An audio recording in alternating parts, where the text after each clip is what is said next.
ஆண்டவராகிய இயேசு கிறிஸ்துவின் இனிய நாமத்தில் உங்கள் மத்தியிலே தேவனுடைய வார்த்தைகளை கொண்டு வந்திருக்கிறேன். தேவனுடைய வார்த்தைகள்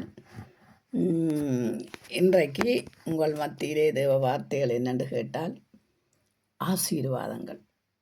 ஆசீர்வாதங்களை பற்றி நான் உங்களுக்கு கொடுக்க போகிறேன். 2 ஆசீர்வாதம் இருக்கிறது. அந்த ஆசீர்வாதத்தை இழந்தவர்களை பற்றியும் ஏன் அந்த ஆசீர்வாதத்தை இழந்தார்கள், பூமிக்குரிய ஆசீர்வாதம், பரலோகத்துக்குரிய ஆசீர்வாதங்கள் இருக்கிறது. அப்போ பூமிக்குரிய ஆசீர்வாதங்களை நாங்கள் பழைய ஏற்பாட்டில் பார்த்து கொண்டு வர போகிறோம். பூமிக்குரிய ஆசீர்வாதம், பரலோகத்துக்குரிய ஆசீர்வாதங்களை நாங்கள் பார்த்து கொண்டு வர போகிறோம். ஆசீர்வாதங்கள் யார் யாரிடத்துல இருந்து நாங்கள் அது சந்ததி சந்ததியாக தாய் தகப்பன் மாரிடத்திலே ஆண்டவர் கொடுத்த ஆசீர்வாதங்களை ஒரு பிள்ளைகளுக்கா அல்ல பிள்ளைகளுக்குண்டான அதுக்குண்டான கை வச்சு ஜெபிச்சு அதை ஆசீர்வதிக்கிறத நாங்கள் பார்க்குறோம். ஏன்னா அவங்க அந்த பழைய ஏற்பாட்டின் காலத்தில் இருந்து ஆசீர்வதிக்கப்பட்டவர்களை நாங்கள் பார்க்க போகிறோம். முதலாவது ஆசீர்வாதத்தை இழந்தவர்கள். எந்த ஆசீர்வாதத்தை? பரலோகத்துக்குரிய ஆசீர்வாதத்தை இழந்தவர்களை நாங்கள் பார்க்க போகிறோம். பரலோகத்துக்குரிய ஆசீர்வாதம் தேவன் கொடுத்த கட்டளைகளை இழந்தவர்களை. கட்டளைகளை மறந்தார்கள், கட்டளைகளை மீறினார்கள். அப்போ கட்டளையை மீறுவதே பாவம். அப்போ கட்டளையை மீறினது யார் நாங்கள் பார்க்க போகிறோம். ஆதிகாமத்தில் பார்க்க போகிறோம். 1ஆம் அதிகாரத்தில் நாங்கள் பார்க்குறோம், தேவன் ஆதியிலே தேவன் வானத்தையும் பூமியையும் உண்டாக்கினார். சரியோ, பூமி வெறுமையாக இருந்தது, ஒழுங்கீனமாக இருந்தது. அப்போ ஆண்டவர் அதை பார்த்து என்ன செய்தாராம், அதையெல்லாம் சரிப்படுத்தினார். வானத்தையும் பூமியையும் உண்டாக்கினார், வெளிச்சத்தை உண்டாக்கினார், அதில் வந்து ஜலத்திலிருந்து வெள்ளத்தையும் பிரித்தெடுத்தார். அப்படியே பல காரியங்களை அண்ட சராசரியங்களையும் உண்டாக்கினார் என்று பார்க்கிறோம். உண்டாக்கின தேவன் என்ன செய்தார், இதை ஆளுகிறதற்கு ஆண்டவருக்கு ஒரு மனுஷன் தேவைப்பட்டது. அந்த மனுஷன்தான் ஆதாமையும் ஏவாளையும் உருவாக்கினார். உருவாக்கும் போது அதில் ஒரு ஏதோ தோட்டத்தை கூட அவர் உருவாக்கியிருந்தார். ஏனென்று கேட்டால் இங்கே உருவாக்கின இதுகளுக்குள்ளே அவர்கள் வாழாமல் அந்த தோட்டத்திலே அவர்கள் வாழ வேண்டும். ஆதாமையும் ஏவாளையும் அந்த தோட்டத்துக்கு வைத்தார், காவலாக வைத்தார். அந்த தோட்டம் எங்களுக்கு சபையாக எண்ணப்படுகிறது. அப்போ அந்த தோட்டத்துக்குள்ள உங்களை காவல் வைக்கும்போது நீங்கள் உங்கள் ஆண்டவர் கொடுத்த கட்டளைகளையும் கற்பனைகளையும் ஆண்டவர் கொடுத்துருக்கிறார். இப்படித்தான் நடக்க வேண்டும். இந்த தோட்டத்தில் இருக்கிற நன்மை தீன்மை அறியத்தக்கதான விருட்சங்களின் கனிகளை நீங்கள் புசிக்க வேண்டும். நன்மை தீன்மை அறிய வேண்டும். தீன்மையான கனிகளை தொடக்கூடாது. அதை தொட்டால் நீங்கள் சாவீங்கள். அதை குறித்து அந்த தீன்மையான காரியம் என்ன? நல்ல கனி கெட்ட கனி எது? நல்ல கனி பாவத்தை விளைவிக்காது, கெட்ட கனி பாவத்தை விளைவிக்கும். அப்போ அதனால் அந்த 2 கனிகளையும் வச்சுத்தான் அவர் சொல்லுகிறார். ஏன்னா நல்ல மரத்தில் நல்ல கனி தான் இருக்கும், கெட்ட மரத்தில் கெட்ட கனி தான் இருக்கும். அப்போ அந்த கெட்ட கனியை நீங்கள் சாப்பிடுவீங்களா, பாவத்துக்கு உள்ளாவீங்கள். நல்ல கனியை சாப்பிடும்போது நற்பழக்க வழக்கங்கள், நல்ல காரியங்கள், நல்ல ஆசீர்வாதங்களை பெறுவீங்கள். அப்போ இன்றைக்கு நாங்கள் ஆசீர்வாதத்தை பற்றி நாங்கள் பார்க்க போகிறோம். ஆசீர்வாதத்தை ஏன் அவர்கள் இழந்தார்கள்? பூமிக்குரிய ஆசீர்வாதங்களை ஆண்டவர் கொடுத்துட்டார் அவர்களுக்கு. ஆனால் சபைக்குரிய ஆசீர்வாதத்தை அவர்கள் இழந்துட்டார்கள். சபைக்குரிய ஆசீர்வாதத்தை அவர்கள் இழந்துட்டார்கள். பார்க்கிறோம் என்னென்று கேட்டால், இன்றைக்கு நாங்கள் பார்க்க போகிறோம் என்னென்று கேட்டால், ஆண்டவர் ஆதாமை ஏவாளுக்கும் சொல்கிறார் என்னென்னா, விலக்கப்பட்ட கனிகளை சாப்பிடக்கூடாதுன்று. அப்போ விலக்கப்பட்ட கனி எது? பாவம். அப்போ இந்த பாவத்தின் கனிகளை நாங்கள் சாப்பிட்டால் சாவம். அப்போ பாவத்தின் சம்பளம் மரணம், கிருபையின் வரமோ நித்திய ஜீவன். அப்போ நாங்கள் என்ன செய்கிறோம்னா, இங்கே ஆதாமும் ஏவாளும் ஆண்டவர் உண்டாக்கின கையோட இவர்கள் என்ன செய்தார்கள் என்றுண்டா, பிசாசுக்கு இடம் கொடுத்து அதை சாப்பிட்டார்கள். அதனால் சபையின் ஆசீர்வாதத்தை இழந்தார்கள். இது ஆவிக்குரிய ஆசீர்வாதத்தை இழந்தார்கள். பூமிக்குரிய ஆசீர்வாதத்தை ஆண்டவர் என்ன செய்தார், அவருடைய ஆசீர்வதித்து அவர்களுக்கு உடையை கொடுத்து அந்த இடத்தை விட்டு வெளியே அனுப்புகிறார். நீங்கள் போய் ஆண்டு கொள்ளுங்கள் என்று அப்படியே விட்டுட்டார். அந்த சாபம் இந்த வரைக்கும் இருக்குது தான். ஆதாம் ஏவாளுடைய சாபங்கள் இந்த வரைக்கும் இருக்குது. ஆனாலும் இன்றைக்கு நாங்கள் பார்க்கிறோம், அதில் அவங்களுடைய பிள்ளைகள்லையும் பாருங்கள், எதை ஆண்டவர் நுகர வேணும், எதை நான் நுகரக்கூடாதுண்டு ஆண்டவருடைய இதாக இருக்கிறது. பிள்ளைகளும் பாருங்கள், அவர்களுக்கு ஏற்ற காணிக்கைகளை கொண்டு வராங்க. அதில் ஒன்றை அங்கீகரித்தார் ஆண்டவர், ஒன்றை அங்கீகரிக்க இல்லை. அங்கீகரிக்காதவன்ற காணிக்கையை அங்கீகரிக்கலை என்ற கோபம் அவன் ஒரு கொலைபாதகனாக மாறுறான். அங்கே அவன் அந்த ஆசீர்வாதங்களை, தேவனுடைய சபையின் ஆசீர்வாதங்களை அவன் இழக்க வேண்டி கிடக்கிறது. அப்போ இன்றைக்கு பாருங்கள், நாங்கள் தேவனுடைய ஆசீர்வாதங்களை இழக்கிறதற்கு காரணம் தேவனுடைய கட்டளைகளை மீறுகிறோம், கற்பனைகளை மீறுகிறோம். அது பாவம், அது பாவமாய் நமக்கு விளைகிறது. அப்போ இங்கே நாங்கள் பார்க்கிறோம், தேவனுடைய கட்டளைகளின்படியும் கற்பனைகளின்படியும் நடக்கிறவர்களை நான் குறித்து பார்க்க போகிறேன். என்னென்று கேட்டால், ஆபிரகாமை பார்ப்போம்.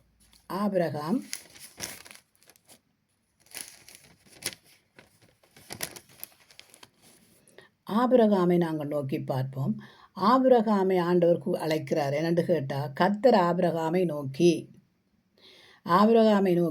நீ உன் தேசத்துக்கும் உன் தேசத்தையும் உன் இனத்தையும் உன் தகப்பன் வீட்டையும் விட்டு நான் சொல்லும் தேசத்துக்கு போன்னு சொல்கிறாரு. கர்த்தர் ஆபிரகாமை நோக்கி நீ உன் தேசத்தையும் உன் இனத்தையும் உன் தகப்பனுடைய வீட்டையும் விட்டு புறப்பட்டு நான் உனக்கு காண்பிக்கும் தேசத்துக்கு போ. அப்போ ஆபிரகாம் என்ன செய்கிறான்? ஆண்டவர் சொல்கிறார் இல்லையா, அதுக்கு என்ன செய்தான்? இல்லை ஆண்டவரே, நான் போக முடியாது, நான் இங்கே நல்ல சொத்து பத்தோடு இருக்கிறேன், அதனால் நீங்கள் சொல்கிற இடத்துக்கு போக இயலாது, என்னால் முடியாத ஆண்டவரே அப்படி என்று சொல்கிறானா இல்லையா? சொல்ல இல்லை. ஏன்? அவன் ஆண்டவருக்கு கீழ்ப்படிந்தான், அந்த வார்த்தைக்கு கீழ்ப்படிந்தான். என் வார்த்தைகளுக்கு கீழ்ப்படுகிறவர்களையே நான் கண்ணோக்கி பார்க்கிறேன் என்று சொன்னார் ஆண்டவர். இன்றைக்கு பார்க்கிறோம், ஆபிரகாம் கீழ்ப்படிந்து என்ன செய்கிறான்? போகிறான். பாருங்க, ஆண்டவர் சொன்ன வழியை பார்த்து போகிறான். அவனை ஆண்டவர் எப்படியே ஆசீர்வதிக்கிறார் என்று பாருங்க. கீழே நான் பார்க்குறேன், நான் உன்னை பெரிய ஜாதியாக்கி உன்னை ஆசீர்வதித்து உன் பேரை பெருக பண்ணுவேன், நீ ஆசீர்வாதமாய் இருப்பாய், உன்னை ஆசீர்வதிக்கிறவர்களை ஆசீர்வதிப்பேன், உன்னை சபிக்கிறவர்களை சபிப்பேன், பூமியில் உள்ள வம்சங்கள் எல்லாம் உன்னாலே ஆசீர்வதிக்கப்பட்டிருக்கும். அப்போ பூமியில் எங்கே வம்சம் இருக்குது? ஆபிரகாமுக்கு பிள்ளைகள் இல்லை, அவனுக்கு எங்கே வம்சம்? அவன் வம்சத்தில் யார் ஆசீர்வதிக்கப்பட போகிறாங்க? அப்போ பூமியில் உள்ள வம்சங்கள் எல்லாம் உன்னாலே ஆசீர்வதிக்கப்படும். அங்கே சாராள் மெலடியாக இருக்கிறாள், ஆனாலும் அவன் விசுவாசம். அப்போ தான் நாங்கள் பார்க்குறோம் என்னென்னு கேட்டால், ஆபிரகாம் விருந்தேசனத்துக்கு விருந்தேசனத்துக்கு பின்னமா அவன் விசுவாசித்தான் என்று பார்த்தா, விருந்தேசனம் அடைகிறதுக்கு முன்னமே அவன் விசுவாசிக்கிறான், ஆண்டவரை விசுவாசித்தான். அதனாலே அவன் நீதிமான் என்று எண்ணப்பட்டான். அப்போ அவன் பெரிய ஒரு ஆசீர்வாதத்தை பெற்றுக்கொள்கிறான் ஆண்டவரிடத்தில் இருந்து. அப்போ நாங்கள் இங்கே பார்க்கிறோம், அவன் தேவனுடைய வார்த்தைக்கு கீழ்ப்படிந்தான். இங்கே பார்க்கிறோம், ஆதாமும் ஏவாளும் தேவனுடைய வார்த்தைக்கு கீழ்ப்படியாததன் நிமித்தம் அவன் என்ன செய்கிறாங்கள் என்று சொன்னால், அந்த ஏதோன் தோட்டத்தை விட்டு வெளியேற்றப்படுகிறார்கள், பூமிக்குரிய ஆசீர்வாதத்துக்கு வெளியேற்றப்படுகிறார்கள். இங்கே நாங்கள் பார்க்கிறோம், தேவனுடைய சபைக்கு ஆசீர்வாதமாக கட்டப்படுகிறார்கள் இங்கே ஆபிரகாமுடைய சந்ததி. அப்போ நாங்கள் பார்க்கிறோம் என்னென்று கேட்டால், கீழ்ப்படிதல், தேவனுக்கு கீழ்ப்படிதல்லாம் வேண்டும். அப்போ தேவனுடைய வார்த்தைக்கு கீழ்ப்படிய வேண்டியவர்களாக இருக்கிறோம். ஆபிரகாம் என்ன செய்தான் என்றால், தேவனுடைய வார்த்தைக்கு கீழ்ப்படிந்து அவர் சொன்ன மாதிரியே அவன் போனான் என்று பார்க்கிறோம். அதில் ஒரு ஆசீர்வாதத்தை ஆண்டவர் ஆபிரகாம் பெற்றுக்கொள்கிறான். எப்படி என்று கேட்டால், அவன் ஒரு ஆசீர்வாதத்தை பெற்றுக்கொள்ள இல்லை, இடங்கொள்ளாத மட்டுக்கும், பூமி அதை தாங்க முடியாத மட்டுக்கும் ஆசீர்வாதத்தை பெற்றான். ஆனால் அவனுக்கு ஒரு காரியம் தடையாயிருந்தது. என்ன காரியம் தடையாயிருந்தது? குழந்தை இல்லாத காரியம் தடையாயிருந்தது. ஆண்டவர் அவனை கண்ணோக்கி பார்த்தார், அவனுடைய விசுவாசத்தை பார்த்தார், அவனுடைய நோக்கத்தை பார்த்தார், அவனுடைய சிந்தனையை பார்த்தார். ஆனாலும் ஏற்ற காலத்தில் உனக்கு ஒரு குமாரனை நான் கொடுப்பேன் என்று சொன்னபோது சாராள் நகைத்தாள் என்று பார்க்கிறோம் இல்லையா? நகைச்செடி சொல்கிறாலும் நான் அங்கே நகைத்தேன்றது மாதிரி தான் அதில் கேள்வியும் போட்டிருக்கிறது. அப்போ அதனால் பார்க்குறோம், ஏற்ற காலத்திலே ஆண்டவர் என்ன செய்கிறார் என்று கேட்டார், அவன் சந்ததியை பெருக பண்ணுகிறதுக்கு ஒரு சந்ததி வரத்தானே வேணும். அப்போ அந்த ஈசாக்கினுடைய சந்ததியில் பிறக்கத்தானே வேணும். ஆண்டவர் சொன்னவர் மாறாத தேவன்.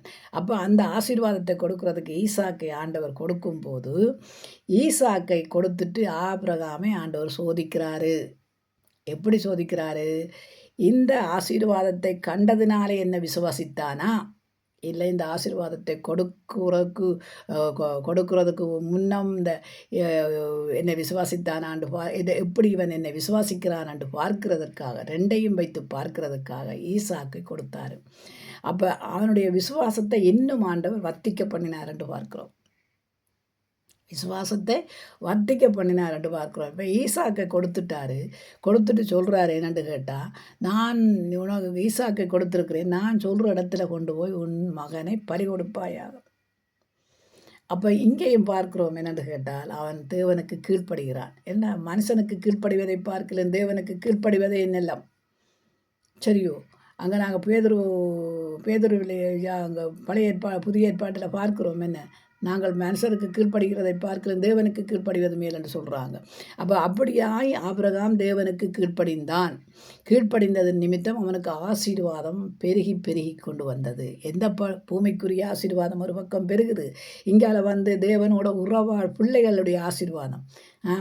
மலடா இருந்த சாராள் குழந்தையை பெறுகிறாள். பெற்ற உடனே என்ன செய்கிறாங்கள் என்று கேட்டால் ஆண்டவர் அவனை சோதிக்கிறாரு. இவனுடைய விசுவாசத்தை திரும்பவும் பார்க்குறாரு. என்ற உலகத்துக்குரிய ஆசீர்வாதத்துக்கு நான் போன்னு சொன்ன உடனே போயிட்டான். இப்போ நான் பார்க்க போகிறேன், எப்படி பிடிக்க போகிறேன்னு பாரு ஆளையாண்டு. இன்றைக்கு உங்களையும் அப்படித்தான் ஆண்டவர் பிடிக்கிறார். உங்களுக்குள்ள உலகத்தின் ஆசீர்வாதம் வேணும் என்று அந்த ஆசீர்வாதத்தை பெற்றதுக்கு பிறகு சில பேர் விசுவாசத்தை விட்டு வழி விலகுகிறார்கள். தங்களுடைய வேண்டாத எண்ணங்களுக்கெல்லாம் போய் சேர்கிறார்கள், இச்சிக்கிறார்கள். திரும்பவும் என்ன செய்கிறார்கள் என்ற உலக இச்சைகளுக்குள்ள போய் இழுக்கப்படுகிறார்கள். ஆசீர்வாதங்களை இழக்கிறார்கள். திரும்பி என்ன செய்கிறார்கள் என்றால் ஆண்டவர் எங்கே இருக்கிறார் என்று கேட்கிறார்கள். ஆசீர்வாதம் என்றால் என்ன? ஆவிக்குரிய ஆசீர்வாதமும் இருக்குது, உலகத்துக்குரிய ஆசீர்வாதமும் இருக்குது. அப்போ நாங்கள் இங்கே பார்க்கிறோம் ஆபிரகாம் என்ன செய்தான் என்று கேட்டால் ஈசாக்கை பலியிட கொண்டு போன போது அவனுடைய விசுவாசத்தை திரும்பவும் ஆண்டவர் என்ன கண்டு என்ன செய்கிறார் என்று கேட்டால், புளியாண்டான் மேலே கையை போடாத, சரியா, உன்னுடைய விசுவாசத்தை கண்டேன் என்று சொல்லி அங்கே ஒரு ஆட்டை பலியிட வைக்கிறாரு. அப்போ இங்கே நாங்கள் பார்க்கிறோம் ஈசாக்கை கொடுத்த ஆண்டவர் ஈசாக்கின் நிமித்தம் அப்படியே தேசங்கள் ஆசீர்வதிக்கப்படுகிறது. ஈசாக்கு என்ன செய்கிறான்?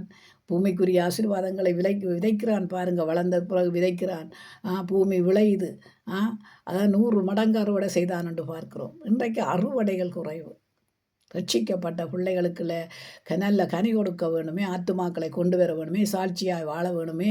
நாங்கள் ஆசீர்வாதத்தை தேவனுடைய ஆசீர்வாதத்தை பெற்றுக்கொள்ள வேணும். முதலாவது எங்களுக்கு ஆவிக்குரிய ஆசீர்வாதம் தரும்போது, நாங்கள் ஆவிக்குரிய ஆசீர்வாதத்தை பெற்றுக்கொள்ளும் போது உலகத்துக்குரிய ஆசீர்வாதம் தானாகவே கிடைக்கும். ஆசீர்வாதத்தை இழக்கிறவர்களுக்கு தான் சொல்கிறேன், ஆசீர்வாதத்தை வைத்திருக்கிறவர்களுக்கு தான் சொல்கிறேன். ஆசீர்வாதம் உலகத்துக்குரிய ஆசீர்வாதம் உங்களுக்கு இருக்குதுன்றதுக்காக நீங்கள் சுகபோகமாய் வாழலாம். அப்படியல்ல. தேவனுக்கு கொடுக்க வேண்டிய நேரத்தை நீங்கள் கொடுக்காமல் நீங்கள் நடந்து கொண்டு போகும்போது அந்த ஆசீர்வாதத்தை நீங்கள் மெல்ல மெல்ல இழக்கிறீங்கள் என்பதுதான் காரணம். ஏனெண்டா அவர் நமக்கு தேவையான அனைத்தையும் மிகுதியாக தந்திருக்கிறார். அப்போ அவரை நாம் தேட வேணும். முதலாவது தேவனுடைய ராஜ்யம், அவருடைய சுதந்திரத்தை, நீதியையும் தேட வேணும். நான் தேடாமல் கொள்ளாமல் என்ன செய்யணும்னா திடீரென்று என் ஆசீர்வாதத்தை இழக்கிறேன், பேருந்து திடீரென்று என்ன செய்கிறேன்னு கேட்டால் ஆண்டவர்கிட்ட பாதத்தில் போயிருந்தோண்டு, ஆண்டவரே எனக்கு ஆசீர்வாதம் கிடைக்கலையே, நான் கஷ்டப்படுறேனே, துன்பப்படுறேனே, வேதனைப்படுறேனே என்று கேட்கிறது தப்பு. ஏன்னு கேட்டால் நீங்கள் போக வேண்டிய வழிக்கு போகவும் இல்லை, ஏந்த வேண்டிய வேத வார்த்தைகளை ஏந்தவும் இல்லை, வாசிக்கையில் தியானிக்கையில் ஒன்றுமில்லை, ஜெபமில்லை, வாழ்க்கையில் ஜெபமில்லை, ஒன்றுமில்லை, ஆத்தும ஆதாயம் இல்லை, ஒன்றுமில்லை. ஆனால் ஆண்டவரிடத்துல இருந்து ஆசீர்வாதத்தை மட்டும் கேட்குறோம் பாருங்க. அதெல்லாம் தப்பான காரியங்கள். இங்கே கேட்ட ஆசீர்வாதத்தை எல்லாத்தையும் ஆண்டவர் கொடுத்தாரு. எல்லாம் உலகத்தில் உள்ள எல்லா காரியத்தையும் ஒன்றையுமே ஆதாமுக்கு ஒன்றையுமே அவர் குறைவாய் விட்டதில்லை. ஆனாலும் கொடுத்த கட்டளையை மீறினாங்க பாருங்க. இதை அப்போ இந்த ஆசீர்வாதத்தை இழக்க வைக்கிறது, அங்கே ஆதாமை இழக்க வைத்தது பிசாசு, இங்கே உங்களை இழக்க வைக்கிறதும் அதே பிசாசு தான். பிசாசுக்கு இடம் கொடுத்தீங்களா இந்த ஆசீர்வாதத்தை இழக்க வேண்டியதைத்தான் இருக்கும். இங்கே நாங்கள் பார்க்கிறோம் ஆபிரகாம் ஈசாக்கை பார்க்கிறோம். ஈசாக்கினுடைய காரியத்தில் நாங்கள் பார்க்கும்போது ஈசாக்கு வளர்ந்தான். அவன் என்ன செய்தான் என்று கேட்டால் அவன் ஒரு பெரிய சம்பத்தனானான். அவனும் அங்கே போகிற இடங்கள் எல்லாம் குழி வெட்டி வெட்டி வெட்டி அங்கேயும் பிரச்சனைகள் வந்து அவனுக்கும் பிரச்சனை வந்தது தான். ஆனாலும் அவன் தேவனை நோக்கி, எல்லாரும் தேவனை நோக்கி பார்த்தார்கள் என்று தான் பார்க்கிறோம். ஒருத்தன் தேவனை நோக்கி பாராமல் ஆசீர்வாதத்தை பெற்றுக்கொள்ளவில்லை. ஏன்னா அது தேவனிடத்திலேருந்து வந்த பூமிக்குரிய ஆசீர்வாதம், பல்லவத்துக்குரிய ஆசீர்வாதம் எங்கே இருந்து வந்தது? தேவனிடத்தில் இருந்து வந்தது. உங்களுக்கு ஞானம் எங்கே இருந்து வருது? உங்களுக்கு அறிவு எங்கே இருந்து வருது? உங்களுக்கு புத்தி எங்கே இருந்து வருது? யுத்தி எங்கே இருந்து வருது? எல்லாம் தேவனிடத்திலே தான் வரும். ஒரு மனுஷனை உருவாக்கினதே தேவனாக இருந்தால், அந்த அங்கங்களை உருவாக்கினவர் அவராக இருந்தால், உங்களுக்கு அந்த அந்த சரீரம் முழுவதுக்கும் ஒரு ஞானத்தை கொடுக்குறார் இல்லையா? அப்போ அந்த ஞானத்தின்படி நடக்கிறதுக்கு ஆதாமாலையும் முடியவில்லை. ஆனால் ஆபிரகாமால முடிஞ்சது பாருங்க. மனைவியை கேட்கவில்லை அவன். தன்னுடைய பிள்ளையை கொண்டு போய் நான் பலியிட போகிறோண்டு மனைவியை கேட்கவில்லை. அண்ட வரைக்கும் அண்டையில் இருந்து மனைவியானவள் ஆபிரகாமோடு கதைக்காமல் விட்டுட்டான். ஏனடா தன் பிள்ளையை பலியிட கொண்டு போனது தனக்கு தெரியாது. பார்க்கிறோம் கடைசியில் ஈசாக்கு கல்யாணம் கட்டும்போது தாயினுடைய கூடார வாசலுக்குத்தான் வாரான். இன்றைக்கு அநேக பெண்கள் என்னென்னு கேட்டால், நாங்கள் ஆசீர்வாதமாக இருந்தால் சரி, என் கணவர் ஆசீர்வாதமாக இருக்கும், நான் என் பிள்ளைகள் ஆண்டவருக்கு கொடுக்க வேண்டிய நேரத்தை நீங்கள் திருடி பொக்கத்துக்கு வச்சுக்கொண்டு பக்குவமாக வச்சுக்கொண்டு ஆவியானவர் உங்களுக்குள்ள இல்லை. ஏன்னா நீங்கள் தானே தேவாலயம். அப்போ நீங்களே சோர்ந்து போய் சிவம் இல்லாமல் வாழ்க்கை இல்லாமல் ஓடி ஓடி ஓடி ஓடி வேர்வை நெற்றி வேர்வை சிந்தை உழைச்சும் ஒரு பிரயோஜனமற்ற வாழ்க்கை வாழுகிறோம். காரணம் அது எங்களுடைய கையில் நிற்கிறதில்லை. காரணம் இன்றைக்கு அநேகருடைய வாழ்க்கையில் பார்க்குறோம். என்னென்னு கேட்டால் சீட்டு சீட்டு சீட்டு அந்த சீட்டு உங்களுக்கு கையில் நிற்கிதா? இல்லை. ஏனென்று கேட்டால் ஆசீர்வாதத்தை கொடுக்குற தகப்பனிடத்தில் நீங்கள் ஒரு காரியத்தையாவது கேட்டால் செய்கிறீங்க. ஆண்டவரே, இன்றைக்கி சீட்டு போடுறதுக்கு நாங்கள் ஆண்டவர்கிட்ட கேட்காம செய்வோம். எல்லாத்தையும் எதை செய்ய வேணுமோ அதையெல்லாம் கேட்காம செய்வோம். ஆனால் இந்த பாருங்க, கொஞ்சத்தை ஆசீர்வாதத்தை இழக்கும்போது அல்ல ஒரு நோய் வரும்போது எங்களுக்கு முடியாதுன்னு வரும்போது ஓடி போய் நிற்போமங்க. ஆண்டவரே, உமக்கு கண் இருக்கா, காது இருக்கா, மூக்கு இருக்கா, வாய் இருக்கா, எல்லாம் கேட்போம் பாருங்க.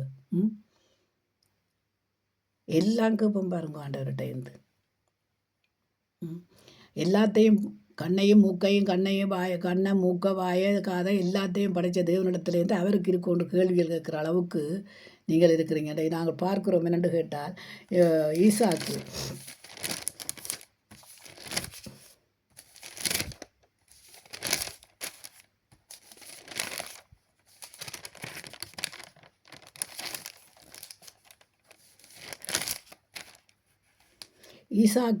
ஈசாக்கு யாக்கோப்பை அழைத்து அவனை ஆசீர்வதித்து, நீ கானானியானுடைய குமாரத்திகளில் பெண் கொள்ளாமல் எழுந்து புறப்பட்டு பாதான் ஆராவின் தேசத்தில் உன் தாயினுடைய தகப்பனாருடைய பெத்துவேலுடைய வீட்டுக்கு போய் அவ்விடத்தில் உன் தாயின் சகோதரனாகிய லாபானின் குமாரத்திகளுக்குள்ளே பெண் கொள் என்று அவனுக்கு கட்டளையிட. பாருங்க, பெண் கொள்றதுக்கு கூட தகப்பனுடைய ஒரு ஆசீர்வாதம் வேண்டும். இன்றைக்கு எங்கெங்கே தகப்பன் தாயுடைய ஆசீர்வாதத்தோட திருமணங்கள் பிள்ளைகள் செய்கிறாங்க. நாங்கள் கற்றுக் கொடுக்குறதில்ல பிள்ளைகளுக்கு வாழ்க்கை என்றா என்னென்று கற்றுக் கொடுக்குறதில்லை. பேருந்து கேட்டால் சொல்கிறது என்னென்று கேட்டால், அது இந்த நாட்டில் சட்டம் பாருங்க. ஆமாம், சட்டம். ஏன்டாண்டா இந்த நாட்டில் ஒரு சிலர் இருக்கிறாங்க, 100க்கு 50 பேர் சட்டத்தை பார்த்தீங்களாண்டா 50 பேர் சட்டத்தை பார்க்காம வளர்க்குறாங்க. 50 பேர் சட்டத்தையே பார்த்து கொண்டு இருக்கிறீங்க. 50 பேர் சட்டம் பார்க்காம வளர்க்குறாங்க. அப்போ இந்த சட்டம் பார்க்குறவங்களுக்குள்ள என்ன இருக்குது? ஆதாமுவாளுடைய மீறுதல் இருக்குது. சட்டம் பார்க்காதவங்களுக்குள்ள என்ன இருக்குது? ஆண்டவருடைய கீழ்ப்படிதல் இருக்குது. அப்போ இந்த கீழ்ப்படிதல் எங்களுக்குள்ள வரணும். ஆண்டவருடைய வசனத்துக்கு கீழ்ப்படிய வேணும். அங்கே இங்கே பார்க்குறோம், ஈசாக்கு யாக்கோப்பை அழைத்து அவனே ஆசீர்வதிக்கிறார். எப்படி ஆசீர்வதிக்க? பெண் கொள்வதற்கு ஆசீர்வாதம். ஏனென்றால் நீங்கள் பெண் கொடுத்து புசித்து குடித்து உணர்வடையாமல் இருக்கக்கூடாது. உணர்வடையாமல் இருந்தால் தேவன் சங்காரமாக்கி போடுவார் இல்லையா? அப்போ அது பெண்ணை பெறுறதுக்கும் ஒரு ஆசீர்வாதம், தாய் தகப்பனுடைய ஆசீர்வாதம் இன்றைக்கு வேணுமுங்க. தாய் தகப்பனுடைய ஆசீர்வாதம் இல்லாமல் இருக்கிற பிள்ளைகளுடைய வாழ்க்கையில் நாங்கள் நினைக்கிறோம் பணம் இருக்குது, பட்டம் இருக்குன்னு. பரலோகத்தின் ஆசீர்வாதம் இருக்காதுங்க. இந்த பூமிக்குரிய ஆசீர்வாதத்தில் நாங்கள் எப்படியும் வாழ்ந்துட்டு போவோம். ஏன்டா பூமியில் எல்லாம் கிடக்குது. பிச்சை எடுத்தாலும் அதை ஒரு சில பேர் பிச்சை எடுத்து வாழ்கிறாங்க, இல்லைன்னு சொல்ல இல்லை. அதுகள் இந்த நாட்டில் ஐரோப்பியா நாட்டில் பிச்சை எடுக்க வேணுமென்ற அவசியமும் தேவையில்லை. களவெடுக்க வேணுமென்ற அவசியமும் தேவையில்லை. கொள்ளையடிக்க வேணுமென்ற அவசியமும் தேவையில்லை. பொய் புரட்டுகள் சொல்ல வேணுமென்ற அவசியமும் தேவையில்லை. அப்போ அப்படி இருக்கும்போது இன்றைக்கு பாருங்கள், தாய் தகப்பன்மாருடைய ஆசீர்வாதத்தினால பிள்ளைகள் ஆசீர்வதிக்கப்பட வேண்டும். இன்றைக்கு பிள்ளைகள் மீறுறதுக்கு பிள்ளைகள் தாய் தகப்பனை கண்ட மாதிரியும் வாயில் வந்த பாட்டுக்கு தாய் தகப்பனை பேசுகிறாங்க பாருங்கள். அப்படி பேசும்போது நீங்கள் நினைக்கிறீங்க, ஓஹோ நாங்கள் வளர்ந்துட்டோம், நாங்கள் அம்மாவையும் பேசுவோம், அப்பாவையும் பேசுவோம், எல்லா பெத்த வேலையும் பேசுவோம், எல்லாரையும் பேசுவோம்ன்ற ஒரு வாழ்க்கை வாழ்கிறீங்க பாருங்கள். அது ஆசீர்வாதத்தை இழக்க வைக்கும். எந்த ஆசீர்வாதத்தை இழக்க வைக்கும்? பரலோகத்தின் ஆசீர்வாதத்தை இழக்க வைக்கும். ஏனென்று கேட்டால் பரலோகத்துக்குரிய ஆசீர்வாதத்தை ஆண்டவர் அங்கே எங்களுக்கு வைத்திருக்கிறாரு. நான் உங்களுக்கு ஒரு இடத்தை ஆயத்தப்படுத்தி வைத்திருக்கிறேன். நீங்கள் அங்கே நான் இருக்கும் இடத்துல நீங்களும் இருப்பீங்கள். நான் புசிக்கும் அப்பத்தை நீங்களும் புசிப்பீங்கள். நான் குடிக்கும் ரத்தத்தில் நீங்களும் பானம் பண்ணுவீங்கள் என்று சொல்லியிருக்கிறார் இல்லையா? அப்போ அந்த ஆசீர்வாதங்களை நீங்கள் பெற்றுக்கொள்ள வேண்டியவர்களாக இருக்கு. இன்றைக்கு நாங்கள் பார்க்கிறோம், ஈசாக்கை ஆசீர்வதித்து விட்டதும், ஈசாக்கை தேவன் ஆசீர்வதிக்கும் போது சர்வ வல்லமை உள்ள தேவன் உன்னை ஆசீர்வதித்து பாரு. யார் ஆசீர்வதிப்பார்? அப்போ ஈசாக்கோட இருக்கிறது யார்? சர்வ வல்லமை உள்ள தேவன். ஈசாக்கோட இருந்தது யார்? சர்வ வல்லமை. ஒரு தாய் தகப்பனோட யார் இருப்பாங்களா? தேவனோட இசைந்து இருக்கிறவர்களுக்குள்ள தேவன் தான் இருப்பார், பிசாசாக இருப்பார். தேவனோட இரவும் பகலும் கூப்பிட்றவங்களுக்குள்ள யார் இருப்பார்? தேவன் தான் இருப்பார். அப்போ இங்கே நாங்கள் பார்க்குறோம், எழுந்து புறப்பட்டு பாதான் 6ஆம் தேசத்துக்கு உன் தாயினுடைய தகப்பனாருடைய வீட்டுக்கு போன்னு சொன்னார். சர்வ வல்லமை உள்ள தேவன் உன்னை ஆசீர்வதித்து நீ பல ஜனக்கூட்டமாகும் படி உன்னை பழுகவும் பெருகவும் பண்ணி தேவன் ஆபிரகாமுக்கும் கொடுத்த ஆபிரகாமுக்கு கொடுத்தும் நீ பரதேசியாய் தங்கியிருந்ததுமான தேசத்தை நீ சுதந்திரித்து கொள்ளும்படி ஆபிரகாமுக்காருடைய ஆசீர்வாதத்தை உனக்கும் உன் சந்ததிக்கும் அருளுவாராக என்று சொல்லப்பட்டிருக்கு. பாருங்க, இந்த ஆசீர்வாதம் ஆபிரகாமுக்கு கொடுத்த ஆசீர்வாதம் உனக்கும் உன் சந்ததிக்கும் கிடைக்கும். பெருகுவாய், பழகி பெருகுவாய். ஆபிரகாமுக்கு சொன்ன வானத்து நட்சத்திரங்களை உன்னால் எண்ண முடியுமா? முடியாது இல்லையா? அப்படி கடற்கரை மணலை தடலை போல பெருக பண்ணுவேன். அப்படிப்பட்ட ஆசீர்வாதத்தினால தான். ஏனென்றால் அந்த தாய் தகப்பனுடைய ஆசீர்வாதம். தாய் தகப்பன்மார் எப்படியாய் தேவனுக்குள்ளே வளர்ச்சியாக வளர்ந்து வந்தார்களோ, அதை பிள்ளைகளுக்குள்ளேயும் அதை அவர்கள் ஊட்டி கொண்டு வந்தார்களோ, அந்த தாய் தகப்பனுடைய ஆசீர்வாதங்கள் பிள்ளைகளுக்கு பின்பக்கமாய் வரும், பின்ன தொடர்ந்து கொண்டு வரும். இன்றைக்கு நாங்கள் அந்த அந்த ஆசீர்வாதத்தை இழந்ததினாலே சில பேருடைய காரியங்களில் ஆசீர்வாதம் கிடைக்க முடியாமல் போய்விட்டது. அதனாலே நாங்கள் மனம் திரும்பி தேவனிடத்திலே போகும்போது அந்த ஆசீர்வாதத்தை பெற்றுக்கொள்கிறோம். அதுக்கு என்ன தேவையாம்? வார்த்தை தேவை. வார்த்தை என்னும் மன்னா தேவை. அதை நாங்கள் நாளுக்கு நாளாக புசிக்க வேண்டும், நாளுக்கு நாளாக ருசிக்க வேண்டும். அப்படிப்பட்ட வார்த்தைகளினாலே தேவன் ஆசீர்வதிக்கும் போது அந்த ஆசீர்வாதங்கள் எங்களுக்கு நியாயமாக கிடக்கிறது. எங்கேயாம் போக சொல்கிறார்? பெண் கொள்ள ஏசாவுக்கும் தாயாகிய ரெபேக்காளின் சகோதரனுமான லாபானிடத்துக்கு போக புறப்பட்டான். அப்போ இங்கே லாபானிடத்துக்கு அனுப்புகிறார். இங்கே நாங்கள் இங்கே முன்னுக்கு பார்க்கிறோம் என்னென்று கேட்டால், இந்த ஈசாக்கை நாங்கள் பார்க்கிறோம். ஈசாக்கு தன் குமாரனாகிய ஏசாவினோடு பேசுகையில் ரெபேக்காள் கேட்டு கொண்டிருந்தாள். ஏசா வேட்டையாடி கொண்டு வரும்படி வானத்துக்கு போனான். அப்பொழுது அங்கே நாங்கள் பார்க்குறோம், ஏசாக்குக்கு கண் தெரியாது, முதிர் வயதாக இருக்கிறான். அப்போ நாங்கள் இங்கே 2ஆம் அதிகாரத்தில், அப்பொழுது அவன் தன் முதிர் வயதானேன், என் மரணம் இன்ன நாளிலே என்று அறியேன். ஆகையால் நீ உன் ஆயுதங்களையும் அம்பாரத் துணிகளையும் உன் வில்லுகளையும் எடுத்துக்கொண்டு வானத்துக்கு போய் எனக்கு வேட்டையாடி அதை எனக்கு பிரியமாயிருக்கிற ருசியுள்ள பதார்த்தமாய் சமைத்து நான் புசிக்கும்படி நான் மரணமடையும் முன்னே என் ஆத்மா உன்னை ஆசீர்வதிக்கும்படி என்னிடத்திலே கொண்டு வா. யாரை ஆசீர்வதிக்க? ஏசாவை ஆசீர்வதிக்கிறதுக்கு என்னிடத்தில் கொண்டு வான்னு சொல்கிறார் ஆண்டவர். ஈசாக்கு சொல்கிறான். அப்போ அவன் ஆண்டவரோடு இசைந்திருக்கிறபடியினால அவன் எல்லா காரியத்தையும் பிள்ளைகளுக்கு ஆசீர்வாதமாக கொடுக்க வேணும் என்று அவன் நினைக்கிறான். ஆனால் இங்கே நாங்கள் பார்க்கிறோம், தாயானவள் என்ன செய்கிறாள் என்று கேட்டால், இந்த ஆசீர்வாதத்தை ஏசா புறானே என்று சொல்லி போட்டு என்ன செய்கிறான்னு கேட்டால், யாக்கோப்புக்கு அந்த ஆசீர்வாதம் கிடைக்காது. என்னென்று கேட்டால், இங்கே நாங்கள் பார்க்கிறோம், தாய் தகப்பன்மார் 5 பிள்ளை இருந்தால் 5ம் உங்களுடைய பிள்ளைகள்லாம், உங்களோட கற்பத்தில் பிறந்த பிள்ளைகள்லாம். அடுத்த கற்பத்திலேயோ இல்லை பிறந்தது பிள்ளை. அது ஒரே இரத்தத்தால் கழுவப்பட்டு ஒரே இரத்தத்தால் நாங்கள் இயேசு கிறிஸ்துவினுடைய ஞானஸ்தானத்தை பெற்று நாங்கள் ஒரே தாய் ஒரே தகப்பன் மாறண்டு அது ஆவிக்குரிய வாழ்க்கையிலே. ஆனால் இங்கே கற்பத்தில் இருக்கிறது நீங்கள் பிறந்த பிள்ளைகள் எல்லாம் நீங்கள் கற்பத்தின் கனிதான். தாயினுடைய பிள்ளைகள்லாம் தகப்பனுடைய பிள்ளைகள்லாம். அப்போ ஒரே கற்பத்தில் பிறந்த பிள்ளைகள்லாம். அதுக்கேன் ஒரு பாகுபாடு பார்க்க வேண்டும். இங்கே நாங்கள் பார்க்குறோம் என்னென்று கேட்டால், ஏசாவில் தகப்பன் பிரியமாக இருக்கிறாரு, யாக்கோப்பில் தாய் பிரியமாக இருக்கிறாரு. அப்போ இங்கே நாங்கள் பார்க்குறோம் என்னென்று கேட்டால், யாக்கோப்பு கேட்க இல்லையே ஆசீர்வாதத்தை நான் பெற்றுக்கொள்ள வேணும்னு தாய் தான் சொல்லி கொடுக்குறாள். தாய் தான் சொல்லி கொண்டைக்கு அநேக தாய்மார் பிள்ளைகளுக்கு ஆசீர்வாதத்தை எப்படியாய் பெற வேணும், ஆசீர்வாதத்தை எப்படியாய் இதண்ட வேணுமென்று கற்றுக் கொடுக்குறாங்க பாருங்க. கள்ள வழி, பக்க வழி, அந்த வழிகளை கற்றுக்க நான் கேள்விப்பட்டிருக்கிறேன். அப்படியான ஆசீர்வாதங்களை பெறுகிற பிள்ளைகளை கேள்விப்பட்டிருக்கிறேன். அப்படியான ஆசீர்வாதங்களை பெறுகிறவர்களையும் நான் கேள்விப்பட்டு கொண்டிருக்கிறேன். ரகசியமாக தாய் தகப்பன்மார் அதை அக்கால விடுவோம். அப்படியே பார்த்தால் என்னென்று கேட்டால், இங்கே தாய் சொல்லி கொடுக்குறா என்னென்று கேட்டால், மகனே நீ போய் எனக்கு ஒரு ஆட்டை பிடித்து கொடுவா, நான் சமைச்சு தரேன், நீ ஏசாவோட ஆசீர்வாதத்தை எல்லாம் நீ போய் பெற்றுக்கொள்ளன்னு சொல்லி. அவன் இல்லையம்மா என்னை தொட்டு பார்த்தால் அப்பா என்னை வெறுக்க வேண்டி வரும் எல்லாம் அவன் சொல்கிறான், இல்லைன்னு சொல்ல வர இல்லை. ஆனால் இதுக்கு முன்னம் அவன் தமையனை ஏமாற்றி இருக்கிறான். எதுக்காக ஏமாற்றி இருக்கிறான்? சோஷ்டபுத்திர பாகத்தை இழந்திருக்கிறான் கூழுக்காக. அதே மாதிரி இந்த ஆசீர்வாதத்தையும் இழக்க போகிறான். அப்போ ஞானம் உள்ள மகன் என்று அவனை சொல்ல முடியாது. நீ வேட்டையாடி கொண்டு வந்தாலும் உனக்குள்ள ஞானம், அறிவு, புத்தி, யுத்தி எல்லாம் இருக்க வேண்டும். ஏன் நான் யாருடையவன் என்று கேட்டால் இங்கே நாங்கள் பார்க்கிறோம், ஏசாவை வெறுத்து யாக்கோப்பை சிநேகித்தார் என்று இருக்கு இல்லையா? நீங்கள் பார்த்துருக்குறீங்களோ தெரியல. அப்போ இங்கே யாக்கோப்பையன் ஆண்டவர் சிநேகித்தார் ஏனென்று கேட்டால் அவன் சில காரியங்களில் அவன் தேவனுடைய காரியங்களை கையாண்டு கொண்டு வரான். ஆனால் இங்கே இவனுக்கு தேவனுடைய காரியங்களை கையாள முடியலை பாருங்கள். சோஷ்டபுத்திர பாகத்தையும் வளர்க்குறான். இங்கே ஆசீர்வாதம் தேவனோடு ஈசா கூட இருக்கிற தேவனுடைய ஆசீர்வாதத்தை இழக்கிறார். இங்கே பாருங்க, சர்வ வல்லமை உள்ள தேவன் உன்னோடு கூட இருக்கிறார். அப்போ ஆண்டவர் இருக்கிறபடியாக தான் அவன் ஆசீர்வதிக்கிறான். அன்றைக்கு ஒருத்தர் ஆண்டவர் இல்லாதவன் ஆசீர்வதிக்கிறது ஆசீர்வாதம் அல்ல.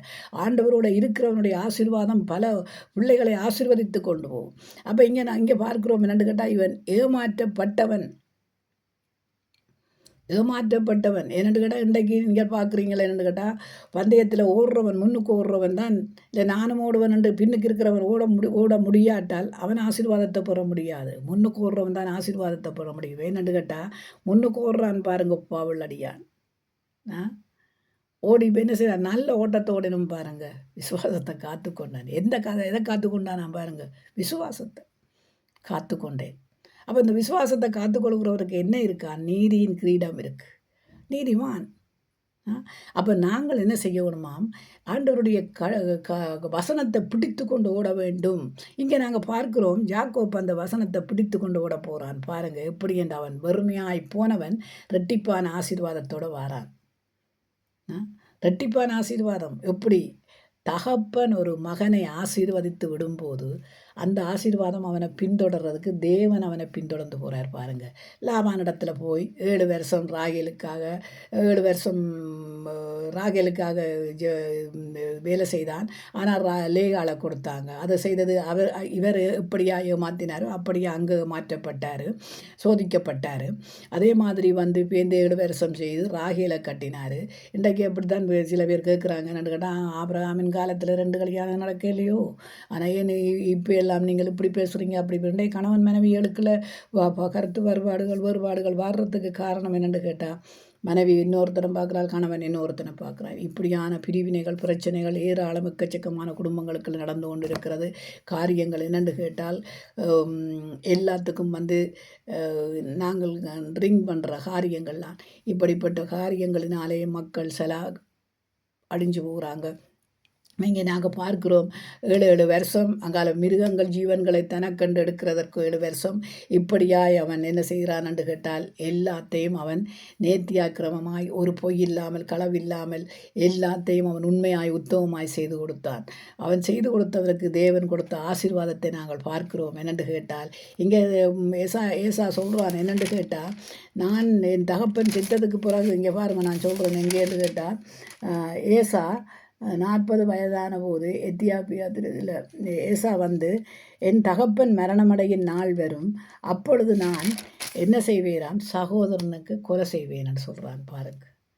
சகோதரனை கொலை செய்வேன். அப்போ இங்கே தகப்பன் ஆசீர்வதிக்கும் போது, ஏசாவை ஆசீர்வதிக்கும் போது என்ன சொல்கிறாரண்டா, உன் களத்தில் இருக்கிற நுகத்தடியை முறித்து போடுவேன்.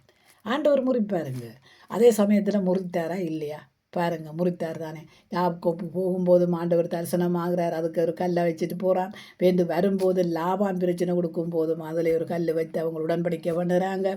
இங்கால பார்க்க என்னன்னு கேட்டால், லாபானுடைய வீட்டில் விக்கிரக ஆராதனை இருந்திருக்கு, சிலை வணக்கம் சுருவ வணக்கங்கள் இருந்திருக்கு.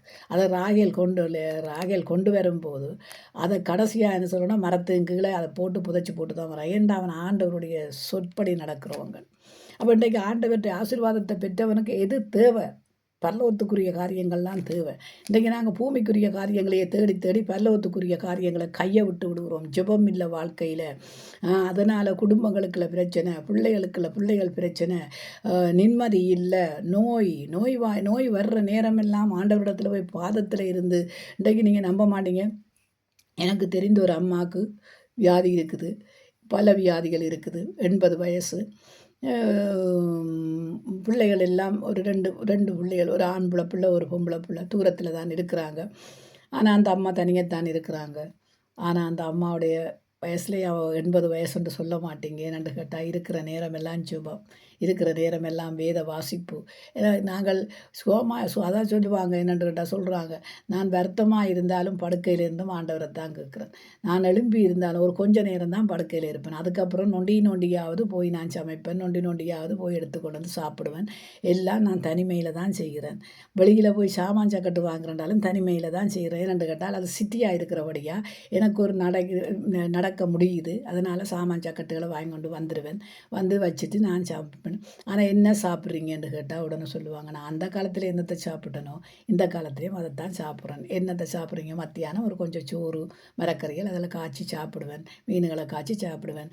ஆனாலும் இரவில் என்ன செய்வேன்டா, குரக்கன்மா புட்டு, மற்றது வந்து ஆசீர்வாத ஆட்டாமா, அது இது நல்ல தைரியமான சாப்பாடுகள். ஆண்டவர் என்று எனக்கு ஆண்டவர் போஷிக்கிறாரு, நேசிக்கிறாரு. என்ன நான் தைரியமாக இருக்கிறேன், சேவைக்கு போய் வரேன். அந்த 80 வயசுலேயும் நீங்கள் யோசிச்சு பாருங்கள். எங்களுக்கு நாங்கள் சாப்பிடாதது எல்லாம் அந்த காலத்துலேயும் அவங்க சாப்பிட்டாங்க, இந்த காலத்துலேயும் சாப்பிட்டாங்க.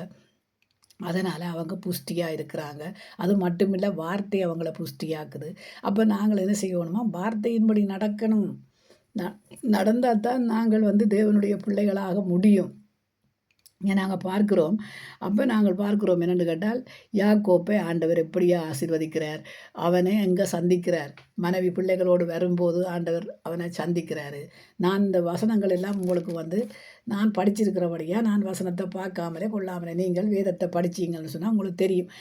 ஜாக்கோப்பு அங்கேருந்து திருமணமாகி கொண்டு ஆடு மாடுகள் கோழிகளோடு வரும்போது எல்லாத்தோடையும் எல்லாம் அள்ளி கட்டி கொண்டு வரும்போது என் சகோதரன் என்னை கொண்டுடுவானோண்டு பயம் அவனுக்கு இருந்தது.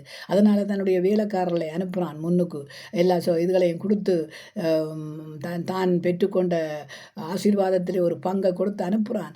அனுப்பினாலும் அங்கே இருந்து ஏசா வர்ற டைமில் ஆண்டவர் என்ன செய்கிறார் பாருங்கள். அவருடைய கழுத்தில் இந்த நுகத்தடி முறியுது. சகோதரங்கள் கட்டிப்பிடித்து அழுகிறார்கள். இன்றைக்கு நீங்கள் பாருங்கள், அப்படியான ஒரு ஆண்டவருடைய வார்த்தை சில பேரை கட்டி எழுப்புது பாருங்கள். பலகால பிரச்சனைகள், பல காலத்தில் இருந்த பிரச்சனைகள், சண்டைகள், சச்சரவுகள்லேருந்து அநேகரை ஆண்டவர் சமாதானப்படுத்தி வைத்து கொண்டிருக்கிறாரு. சில பேருடைய இருமாய்ப்புகள், சில பேருடைய கசப்புகள் அந்த சரீரத்தில் ஒட்டி போய் இருக்கிறபடியால் அதை எடுக்கிறது முடியாமல் இருக்குது. என்னென்னு கேட்டால் தாவீதோட நான் கற்பத்திலே பாவத்திலே சலிச்சேன் என்று சொன்னது மாதிரி அந்த கற்பத்தில் இருக்கிற கொஞ்சம் எல்லா கசப்புகளையும் எடுத்து போட்டு அந்த கற்பத்தின் பாவங்களை நோண்டி எடுத்துட்டீங்கன்னு சொன்னால் உங்களுக்கு கசப்பு வெறுப்பு வராதுங்க. கசப்பு வெறுப்புகள் வராது. சரியா? இல்லாத பொல்லாத சொல்கிறது, பொய் சொல்கிறது, களவெடுக்கிறது, எரிச்சல் கொடுக்குறது. இன்றைக்கு நாங்கள் பார்க்குறோம் என்னடா, சபை என்று சொல்கிறது ஒரு பரிசுத்தமான இடம். அங்கே வந்து நாங்கள் சொந்த பேச்சுகளை பேசுகிறது, மற்றவர்களை பற்றி குறை சொல்கிறது, குற்றம் சொல்கிறது, வேதத்தை நாங்கள் இல்லை என்று இல்லை, யாரும் எல்லாரும் முற்றும் தேறினவர்கள் என்று சொல்ல முடியாது. முற்றும் தேறினவர்கள் எல்லாம் தேறிக்கொண்டு வர வேணும். வசனத்தை படிக்கத்தான் தேறிக்கொண்டு வருவோம். ஜெபிக்கத்தான் விடுதலை அடைவோம். ஜெபிக்கத்தான் ஆசீர்வாதத்தை பெறுவோம். இங்கே நாங்கள் பார்க்கிறோம் என்று கேட்டால், ஆசீர்வாதத்தை ஈசாக்கு யாக்கோப்புக்கு ஆசீர்வதிக்கிறார். யாக்கோப்பை ஆசீர்வதித்து விடுறதை நாங்கள் பார்க்கிறோம். அப்போ இங்கே யாக்கோப்பு ஆசீர்வாதத்தை இங்கே இருந்து ஆசீர்வாதத்தை பெற்றவன் அங்கே இருந்து ரெட்டிப்பான ஆசீர்வாதத்தோடு வரான் பாருங்க. இங்கேருந்து தகப்பன்கிட்ட இருந்து வேண்டின ஆசீர்வாதம் அவனை ரெட்டிப்பான ஆசீர்வாதமாக ஆண்டவர் மாற்றி இருக்கிறாரு. என்னோட தகப்பனுக்கு கீழ்ப்படிந்து போகிறான், தாய்க்கு கீழ்ப்படிஞ்சு செய்கிறான். இன்றைக்கு பிள்ளைகள் கீழ்ப்படிவில்லை, தகப்பனுக்கும் கீழ்ப்படிவில்லை, தாய்க்கும் கீழ்ப்படிவில்லை. அப்படியா இருக்கும்போது ஆசீர்வாதம் வீடுகளை விட்டு இழக்கப்படுகிறது பாருங்கள்.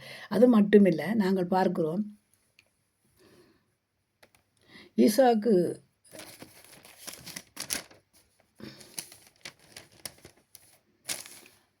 யாக்கோப்பு பெயர்சேபா விட்டு புறப்பட்டு ஆரோனுக்கு போக பிரயாணம் பண்ணி ஒரு இடத்திலே வந்து சூரியன் அஸ்தமிக்கிறது படியினால் அங்கே ராத்தங்கி அவ்விடத்திலே கற்களில் ஒன்றை எடுத்து தன் தலையின் கீழே வைத்து அங்கேயே நித்திரை செய்யும்படி படுத்து கொண்டான். அங்கே அவன் ஒரு சொற்பனத்தை கண்டான். இதோ ஒரு ஏணி பூமியிலே வைக்கப்பட்டது, அது நுனி வானத்தை எட்டினதும் அதிலே தேவதூதர்கள் ஏறுகிறதையும் இறங்குறவைகளாயும் கண்டான். அதற்கு மேலாக கர்த்தர் நின்று, நான் உன் தகப்பனாகிய ஆபிரகாமின் தேவனும் ஈசாக்கின் தாயும் தேவனும் ஆகிய கர்த்தர், நீ படுத்திருக்கிற பூமி உனக்கும் உன் சந்ததிக்கும் தருவேன். பார்த்தீங்களா? நீ படுத்திருக்கிற பூமியை என்ன செய்வேராம் ஆண்டவர்? உனக்கும் உன் சந்ததிக்கும் தருவேன். ஆனால் யாருடைய தேவனாம்? ஆபிரகாமுடைய தேவன், ஈசாக்கினுடைய தேவன். அப்போ நாம் யாரை முதல்ல கண்ணோக்கி போகக்கூடிய தாய் தகப்பன். இன்றைக்கு தாய் தகப்பனை மத்திக்காத பிள்ளைகள் இப்போ தயவுசெய்து சொல்கிறேன்னு கேட்டால் பெண் பிள்ளைகளுக்கு தான் சொல்கிறேன், ஆண் பிள்ளைகளுக்கு தான் சொல்கிறேன். உங்களோட தாயும் ஒஸ்தி இல்லை, அவவும் 10 மாதம் தான் சுமந்தா. ஆண் பிள்ளைகளை பெற்றையுடைய தாய்மாரும் ஒஸ்தியன் இல்லை, அவையிலையும் 10 மாதம் தான் சுமந்தது. ஆனால் உங்களுக்கு எப்படி உங்களோட தாய் தகப்பன்மார் உங்களுக்கு பெரிதாய் தோணுதோ அதே மாதிரி பெண் பிள்ளைகளுடைய தாய் தகப்பன்மாரும் அவங்களுக்கும் பெரிதாக தோணும். ஆண் பிள்ளைகளுடைய தாய் தகப்பன்மாரும் அவங்களுக்கு இன்றைக்கு தாய்மாரை வாடி ஓடி இரடி எலும்படி நில்லடி, ஐயோ நான் கேட்குற கேள்விகள் அநேகம் காதுகளில் கேட்குறேன். பெற்ற தாயை பார்த்து வாடி ஓடி உனக்கு ஆசீர்வாதம் கிடைக்குமா என்ன? நீ உன் தாயை பற்றி ஒரு தப்பான சிந்தனை போட்டாலே உனக்கு ஆசீர்வாதத்தை இழப்பாய். எந்த ஆசீர்வாதம் நீ நினைக்கலாம்? பரலோகத்துக்குரிய ஆசீர்வாதத்தை இழப்பாய். ஏனெண்டா இந்த பூமியில் நாங்கள் ஆடலாம், பாடலாம், ஓடலாம், எல்லாம் செய்யலாம், வார்த்தைகளை படிக்கலாம், எல்லாம் கத்தாவே கத்தாவே என்று கூப்பிடலாம். ஆனால் ஆண்டவர் இங்கே வரும்போது அப்போ அவனுடைய கிரியைக்கு தக்கனி அல்லவா பலம் கொண்டு. அப்போ கிரியை என்றால் என்ன? என்னுடைய நடத்தையில், பேச்சில், செயலில், பார்வையில், சிந்தனையில், மற்றவரோட பழகுறத்தில், பேசுகிறத்தில், அவங்களுக்கு உதவி செய்கிறது, எல்லா காரியங்களையும் பார்ப்பார் அவர். நீ ஒரு விதவையை நசிச்சா உன்னையும் அவர் கேள்வி கேட்கத்தான் பார்ப்பார். ஒரு ஏழைகளை நசிச்சா அல்ல திக்கற்ற பிள்ளைகளை நசிச்சா கேள்விகளுக்கு மேலே ஏடா நான் வியாதியாக இருந்தேன் பார்க்க வந்தீங்கள், நான் உடை இல்லாதவன் நான் பார்க்க வந்தீங்கள், அதை செய்தீங்க இதை செய்தீங்கன்னு சொன்னால் ஆண்டவரை நாங்கள் என்ன செய்தோம்? இந்த இதில் இருக்கிற சிறியவனாய் இவனுக்கு நீ எதை செய்தியோ அதை எனக்கு செய்தேன்டக்கு திருப்பி கேட்க மாட்டேறா. உன் தாய்க்கு எதை செய்தா, உன் தகப்பனுக்கு எதை செய்ய அதை எனக்கு செய்தேன். ஏன்டா அவர் தாயின் தகப்பனையும் கனம் பண்ணுறவராக இருக்கிறாரு. அப்படியான காரியங்களில் பிள்ளைகள் அவதானமாக இருக்கணும். பெற்றோர்களும் தங்கள் பிள்ளைகளை 5 பிள்ளைகளாக இருந்தால் 5 பிள்ளைகளும் உங்களுக்கு 2 கண் தான். 5 பிள்ளைகளும் 2 கண் தான். ஒன்று குடியாரனாக இருப்பான், ஒன்று வெறியாரனாக இருப்பான், ஒன்று கூத்தாடியாக இருப்பான். ஏன் கெட்ட குமாரன் நாங்கள் பார்க்கலே அவன் ஆஸ்திகளை வேண்டிக் கொண்டு போயிட்டு எல்லாத்தையும் அழிச்சு போட்டு அவன் வரும்போது ஆண்டவர் மன்னிக்கிறார், நீங்கள் மன்னிப்பீங்களா? இல்லை. ஏன்னு கேட்டால் நான் அவன் உலகத்தான். உலகத்தானே, நீ உலகத்துக்கு இருந்தான் வெளியில் வந்த நீ. ஆண்டவர் உலகத்துக்கு இருந்தால் உன்னை அங்கே இருந்து இங்கே கொண்டு வந்தவர். ஏனென்றா உலகத்தான மனம் திருப்புறதுக்கு. நீ மனம் திரும்பின பிறகு அவன் உலகத்தானண்டே பார்த்து ஒன்று அவனுடைய உலகத்தின் கிரியைகளை நீ செய்யாத. ஏனென்று கேட்டால் உலகத்தின் கிரியைகள் பாவமானது, அவங்க செய்கிற வழிகள் பாவமானதை ஆண்டவரிடத்தை பார்க்குறோம். என்னென்று கேட்டால் பாவத்துக்கு பக்கத்தில் அவர் எப்படியா விளங்கினாராம்? கிருபையாய் விளங்கினாராம். எப்படி கிருபையாக விளங்கினார்? பாவத்தை வெறுத்தார். அவன் செய்கிற பாவத்தை ஆண்டவர் வெறுக்கிறார் பாருங்கள். நீ செய்கிறது பாவம், ஐயோ அது பார்க்க முடியாது, அதனால தான் அவனுடைய பாவத்தை சுமந்தார் சிலுவையில். அப்போ நீ செய்கிறது பாவம், ஆனால் பாவியை நேசித்தார். அப்படி அவர் நேசிக்கனா ஒரு இடத்துல சொல்கிறாருண்டா, உங்களுக்கு முன்ன பாவிகளும் பரதேசிகளும் மனம் திரும்பி பரலோகத்துக்குள்ளே போயிட்டாங்க. நீங்கள் நல்ல வடிவாக இருந்து சோறை இருந்து நல்ல வடிவாக சொந்த கதை சோக கதை என்ற மாதிரி கதைச்சி கொண்டு இருப்பீங்களா? அப்படியே இருப்பீங்க முறுமுறுத்து இஷ்டவேலர் மாதிரி முறுமுறுத்து கொண்டு இருந்தால் பரலோகத்துக்குள்ளே போக மாட்டீங்க, பாதாளத்துக்குள்ளே புஷ்கொண்டு போவீங்க. ஏனென்று கேட்டால் அதெல்லாம் நமக்கு தேவையில்லாத வேலை. ஆண்டவர்கிட்ட இருந்து அவங்களுக்காக மன்னிப்பு கேட்டு மறவங்க ஆண்டவரை அவங்க செய்கிற பாவங்களை மன்னிங்க, அவங்கள உங்களுடைய பக்கமாக திருப்புங்க ஆண்டவரை. ஒரு ஆத்மாவை திருப்புறது பரலோராட்சியம் கழிவுறுவது என்று பார்க்கிறோம். அப்படிப்பட்ட காரியங்களை செய்கிறதுக்கு நீங்கள் கற்பனைகளையும் கட்டளைகளையும் கை கொண்டு நடக்கணும். அவன் சரியில்லை இவன் சரியில்லைன்னா நாங்கள்லாம் சரியில்லாமல் இருக்கிறோம். அவன் அப்படி இவன் அப்படி அவை அப்படி இவை அப்படின்னு சொல்லி நாங்கள் கதைத்து கொண்டிருந்தால் உங்களுக்கு தெரியுமா? உங்களுக்கு ஞானமுள்ள ஸ்திரியையும் புத்தி உள்ளவளையும் புத்தி இல்லாதவளையும் பார்க்குறோம். புத்தி இல்லாதவர்கள் என்ன செய்கிறார்களாம்? மங்கி இருக்கிறாங்களா? கதைகளை காய்ச்சி கொண்டிருக்கிறோம். எக்கச்சக்கமான நான் நினைக்கிறேன் என்னென்னு கேட்டால் அவங்க மங்கி எறிகிறேன்னு சொல்லி சொன்னால் ஆவியானவர் இல்லை. அங்கே ஆவியானவரோட இருக்கிறதும் இறங்குறதும் என்ன உலகத்து கதையை கதைக்கிறதும் அவனை குறைய கதைக்கிறதும் பேந்து ஜெபிக்கிறதும் பேந்து ஆவியானவர் எழுப்புறதும் பேந்து குறை கதைக்கும் குறை விட்டங்கள் இப்படியே இருந்து கொண்டிருந்தால் அங்கே பார்க்குறோம் எண்ணெயோடும் தீவட்டியோடும் அனுதினமும் இருந்தவங்களுக்குள்ள ஆவியானவர் இருந்தார் பார்க்கும். குறையேன் குற்றமேன் விட்டுருங்க, அதையெல்லாம் விட்டு போட்டு ஆண்டவருடைய ஆசீர்வாதத்தை பெற வேணுமாண்டா. ஆண்டவர் உங்களுக்கு தருவார். என்ன நீங்கள் ஜெபிக்கும் போது கேட்கும்போது அதை ஆண்டவர் கொடுக்க வேண்டிய. அதை சொல்கிற பிள்ளைகள் அப்பத்தை கேட்டால் கல்லை கொடுப்பேனோ, மீனை கேட்டால் பாம்பை கொடுப்பேனோ, முட்டையை கேட்டால் தேளை கொடுப்பேனோ, நல்ல ஈவை கொடுக்குற பரமபிதா. சரியோவர். அப்போ நீங்கள் உங்களுக்கு இன்னது வேணுமென்று அறிந்திருக்கிறார் இல்லையா? அப்போ நீங்கள் இந்த ஆசீர்வாதத்தை கேட்கறதுக்கு முன்னாடி அவர்கிட்ட இந்த ப்ரேயர் பண்ண வேணும், ஜெபிக்க வேணும். இது அநேகருடைய கட்டுகளை அறுக்கப்படக்க வேணும். அநேக தேசங்களுக்காக ஜெபிக்கணும், ராஜாக்களுக்காக, அதிகாரிகளுக்காக ஜெபிக்கணும், பிள்ளைகளுக்காக ஜெபிக்கணும். பிள்ளைகளுக்கு கை வச்சு ஜெபிங்க. உங்களுடைய மரண பரியந்தம் நீங்கள் ஜெபிக்கும் போது பிள்ளைகள் அந்த ஆசீர்வாதத்தை பெறுறாங்க. அவர்களும் ஜெபிக்குவாங்க தங்களோட பிள்ளைகளுக்கு.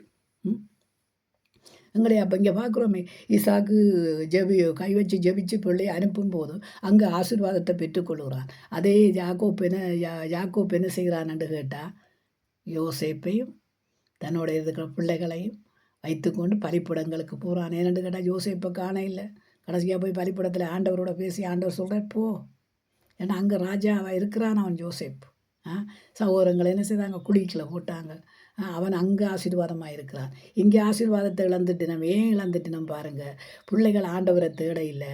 ஆனால் அவர் யாக்கோப்பு என்ன செய்கிறான்டா, தன் பிள்ளைகளை நினைத்து கவலைப்பட்டு வேதனைப்பட்டு ஆண்டவரோடு இருக்கிறார் பாருங்கள். ஏன் பெஞ்சமீனையும் நான் இழக்க வேண்டுமா? எப்படி பிள்ளை காணாமல் போனாலும் தெரியாது. இங்கே பார்த்தா மிருகத்தை அடித்து அந்த ரத்தத்தை கொண்டு வந்து தகப்பனுக்கு போய் சொல்லி, அதை வந்து மறுமனையாட்டிகளுடைய பிள்ளைகள்.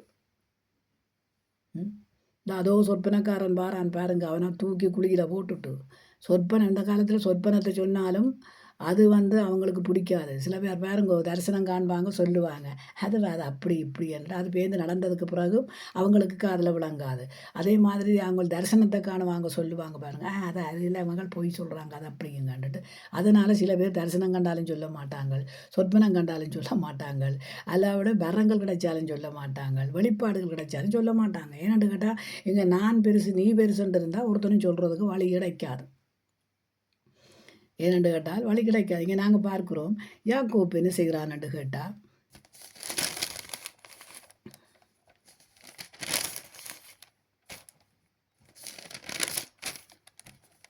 இங்கே ஈசாக்கினுடைய ஆசீர்வாதத்தை பார்க்கிறோம்.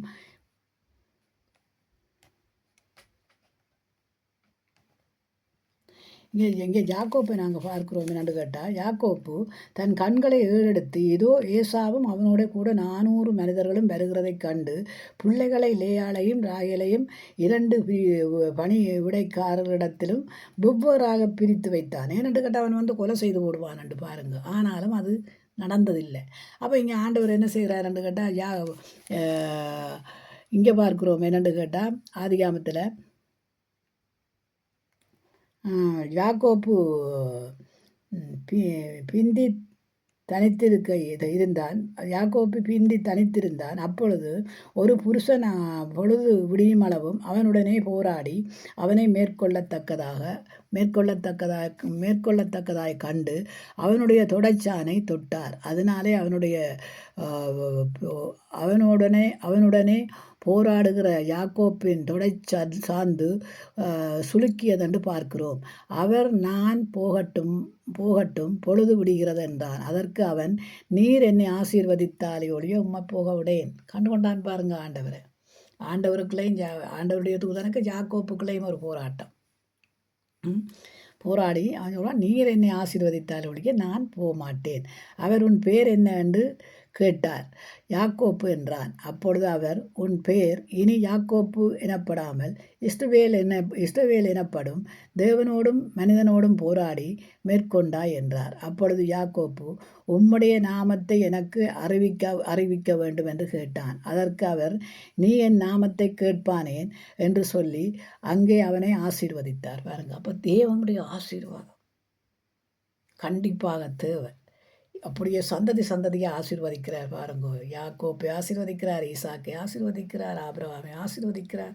இங்கே ஆசீர்வாதத்தை பெற முடியாமல் தவித்தவர்களை பாருங்க. அப்போ இந்த ஆசீர்வாதத்தை பெற்ற உடனே அவங்களை என்ன செய்கிறாங்களோ ஒரு பரிப்புடத்தை கட்டிடுறாங்க. தரிசனத்தை கண்ட உடனே ஒரு பரிப்புடம் கட்டிடுவாங்க. அதுக்கு ஒரு காவல். இங்கே அவங்கள என்ன செய்யறாங்க, ஏதோ தோட்டத்தை கொடுத்ததுக்கப்புறம் அதுக்குள்ள பாவத்தை செய்தோடு ஓடி போய் ஒழிக்கிறாங்க பாருங்க. அப்போ மீறுதல் அது. அப்போ நாங்கள் என்ன செய்ய வேணுமாம், தேவனுடைய வார்த்தைகளை மீறுறதே பாவம். அப்போ தேவனுடைய வார்த்தையின்படி நடக்கிறவனே தேவன் கண்ணோக்கி பார்க்கிறார். ஏனென்றால் அவர் 7 கண்களுடையவர் அல்லவா. அப்போ நாங்கள் இன்றைக்கு உலகத்தின் ஆசீர்வாதத்தை பெற வேணும் என்றால் கண்டிப்பாக தேவனோட எனக்கு ஒரு உறவு இருக்க வேண்டும். தேவனும் நானும் என்ற உறவு இருக்க வேண்டும், ஜெபம் இருக்க வேண்டும். ஏனென்றால் தேவன் இந்த பூமிக்கு என்னத்துக்கு வந்தார்? பாவிகளை மீட்கத்தானே வந்தார், ரட்சிக்கத்தானே வந்தார். இன்றைக்கு நாங்கள் 27ஆம் தேதி சுவிசேஷ அறிவிப்புகள் கிடக்குது. அப்போ ரட்சிக்க தானே ஆண்டவர் வந்தார். ரட்சிப்புக்கு தானே நாங்கள் பாத்திரராக இருக்கிறோம். அங்கே அவன் சரியில்லை, இவன் சரியில்லை, உலகத்தான் அவன். உலகத்துக்குள்ள தானுங்க நாங்கள் நடுவீராக ஆண்டவர் எங்களுக்கு மதில் போட்டு எங்களை ஒரு பக்கத்துக்கு பிரித்து எடுத்திருக்கிறார். அவங்களோட கிரிகளை செய்யக்கூடாதுன்ட்டு. அப்போ நாங்கள் கண்டிப்பாக உலகத்துக்குள்ளே போய்த்தான் ஆக வேணும். ஏனெண்டா உம்மாலே நான் ஒரு சேனைக்குள்ளே பாய்கிறேன், மதிலை தாண்டிடுவேன். அப்போ எனக்குள்ளே அவருடைய விளக்கு எரிந்து பிரகாசிக்கிறது. ஏன் எனக்கு பயம்? உலகத்தானோட போய் உலகத்துக்கு சத்தியத்தை சொல்கிறதுக்கு ஏன் பயம்? நீ என்ன கட்டாயம் அவன்கிட்ட போனால் அவனுடைய கிரியலில் பங்கு பெற வேணுமென்ற அந்த காரிய பயம் இருக்கு பாரு. உனக்கு நீ சரியான விதத்தில் வார்த்தையில் நடந்தியான்னா அந்த பயம் உனக்கு தேவைப்படாது. பயங்கள் தேவைப்படாது. அவங்கள என்ன சில காரியங்கள் அவங்க கையாண்டு கொண்டு போகிறாங்க. பழைய காரியங்கள், அதாவது என்னென்னு சொல்கிறது,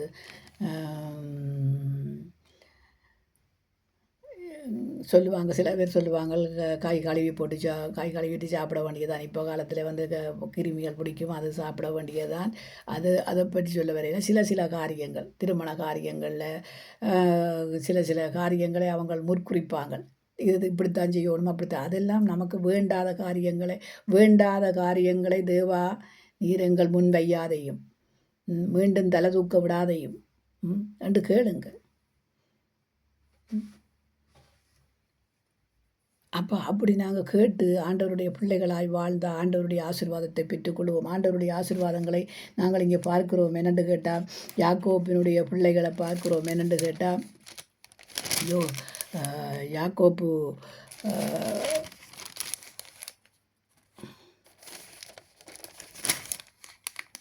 யாக்கோப்பு தன் தகப்பன் தங்கியிருந்த கானான் தேசத்திலே குடியிருந்தான். யாக்கோப்பினுடைய சந்ததியின் வரலாறு: யோசேப்பு 17 வயதிலே தன் சகோதரனுடைய ஆடுகளை மேய்த்து கொண்டிருந்தான். இந்த இளைஞன் பிற்கால் சிப்பாள் என்னும் தன் தகப்பனுடைய மறுமனையாட்டிகளின் குமாரரோடு இருந்து அவர்களுடைய துன்மார்க்கத்தை தன் தகப்பனுக்கு சொல்லி வருவான். ஆறாம் மறுமனையாட்டிகளுடைய பிள்ளைகள் என்னத்தை செய்து வருவார்கள்? அவர்கள் செய்கிற காரியங்களை பார்த்து தகப்பனுக்கு சொல்லி வருவானாம். சரியா? அப்படி யார்? யோசேப்பு. இஸ்ரவேலின் முதிர் வயதிலே யோசேப்பு தனக்கு பிறந்ததினால் இஸ்ரவேல் தன் குமாரன் எல்லாரிலும் அவனை அதிகமாய் நேசித்து அவனுக்கு பலவர்ணமான அங்கிகளை செய்வித்தான். அப்போ இங்கே நாங்கள் பார்க்கிறோம் என்னென்று கேட்டால், இது அவங்க மறுமனையாட்டியருடைய பிள்ளைகள். இது பாகப்பிரிவு பாவப்பிரிவுன்றது மாதிரி போகிறது. என்னென்று கேட்டால், அது என்னென்று கேட்டால், நான் ஏசாவை நேசித்தேன், ஏசாவை வெறுத்தேன், யாக்கோப்பை சிநேகித்தேன்ன்றது மாதிரி ஆவிக்குரிய வாழ்க்கை, ஆவி இல்லாத வாழ்க்கை, அந்த காரியங்களுக்கெல்லாம் போகுது. அப்போ இங்கே நாங்கள் பார்க்குறோம் தானே, சாராள் ஆகாரண்டா சீனாய் மலை இதுகளை போட்டு வச்சிருக்கிறாங்க. சில பேர் அந்த பேர்கள்லேயே மலைகளை வைப்பாங்க. சில தேசங்களுக்கு பேர் சூட்டுவாங்க. அதெல்லாம் இருக்குது இங்கே வேதத்தில். அதே மாதிரி தான் இங்கே நாங்கள் பார்க்கிறோம். யோசேப்பு ஒரு சொற்பனத்தை கண்டு அதை தன் தகப்பனுக்கு அறிவித்தான். அது நிமித்தம் அவன் இன்னும் அதிகமாய் பகைத்தார். அப்போ அவன் சொற்பனத்தை கட்டுட்டார்ன்ட்டு அவனை பகைக்கிற குணம் அவனுக்கு பலவர்ணமான, அதை உண்மையிலேயே சகோதர பாசங்கள் இருந்தால் அது கடைசி தம்பி ஓகே, அது யாருடைய பிள்ளையாக இருந்தாலும் எல்லாம் பிள்ளைகள்லாம் என்று நேசித்து அது யோசேப்புக்கு கொடுத்த அந்த அங்கியின் நிமித்தம் அவனுக்கு செய்கிற காரியங்களின் நிமித்தமும் சகோதரர்கள் பகைக்கிறார்கள். அந்த பகையை உண்டாக்கினது தாய் தகப்பன்மார். ஏனென்று கேட்டால் அது தேவனாலே நடத்தப்படலாம். தேவன் அப்படிப்பட்ட காரியங்களை செய்தும் இங்கால கொண்டு வரலாம். ஏனென்று கேட்டால் அது நாங்கள் அதில் தீர்மானிக்க வேண்டியது அல்ல. ஏனென்று கேட்டால் இப்போ எப்படியாவது பிரித்தெடுக்க வேணும் என்று சொன்னால், இப்போ ஆகாரையும் பிள்ளையும் சாராளிடத்திலிருந்து பிரித்தது மாதிரி தான் உங்களையும் நான் ஆசீர்வதிப்பேன். அதே மாதிரி அவையிலையும் ஆசீர்வதிப்பேன். இஸ்மவேலும் ஆசீர்வதிக்கப்பட்டிருப்பான், ஈசாக்கும் ஆசீர்வதிக்கப்பட்டிருப்பான். பிரித்தெடு அப்படி என்று இருக்கிற காரியங்கள் இருக்கிறது. அப்போ அப்படியான காரியங்கள் இங்கே நாங்கள் பார்க்கிறோம். என்னென்று கேட்டால், தேவன் யோசேப்பை கொண்டு சில காரியங்களை செய்ய அனுமதிச்சிருக்கிறார். அப்போ அதனால் எப்படியாய் அந்த தேசத்துக்கு யோசேப்பை அனுப்ப வேணுமா இருந்தால் இப்படியான காரியங்கள் வந்துதான் ஆக வேணும். வேண்டாம், பிரிவினைகள் வந்துதான் ஆக வேண்டும்.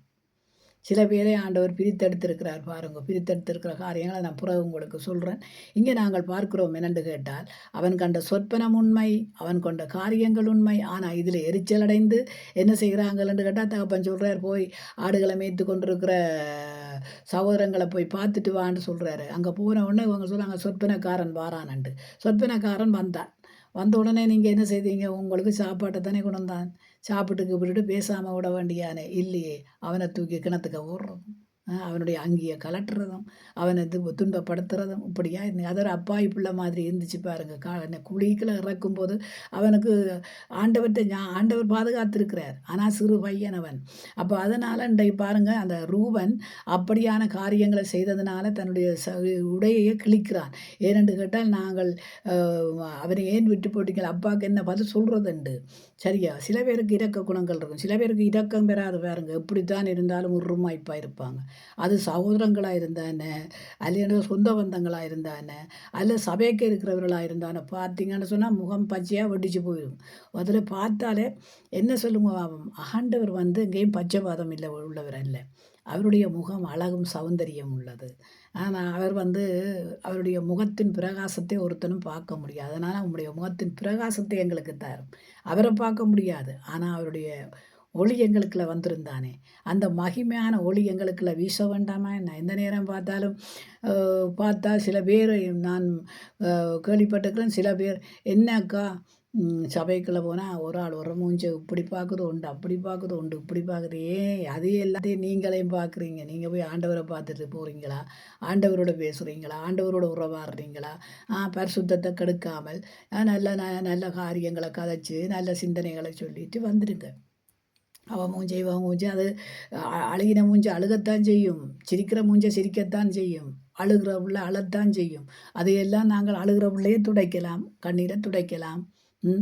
அழுகி போய் கிடக்கிற இதை தூக்கையிலுமோ இல்லை, குப்பைகளை தான் போட வேணும். அப்போ அதுகளை எல்லாம் குப்பைக்க போடுறது எல்லாத்தையும் கொண்டு நாங்கள் இதுக்குள்ளே போட இயலாது. குப்பைக்க போடுறது குப்பைக்குள்ளே தான் போடுவோம். அது நாங்கள் அதை நீங்கள் சீர்படுத்தி திடப்படுத்தி வைக்கிறதுக்கு அது தன்னைத்தானே சுத்தமாக்க வேணும். நாமல் சுத்தமாக்குறது இல்லை. நாம் சுத்தமாக்க போனால் எங்களுக்கு அடிதான் நடக்கும். அந்த காரியங்கள் வேண்டாம் நமக்கு. அதனால் ஆசீர்வாதத்தை இழக்கிறோம். அதனால் நாங்கள் முறுமுறுப்பினாலேயும் கசப்பினாலேயும் வெறுப்பினாலேயும் ஆசீர்வாதங்களை இழக்கிறோம்.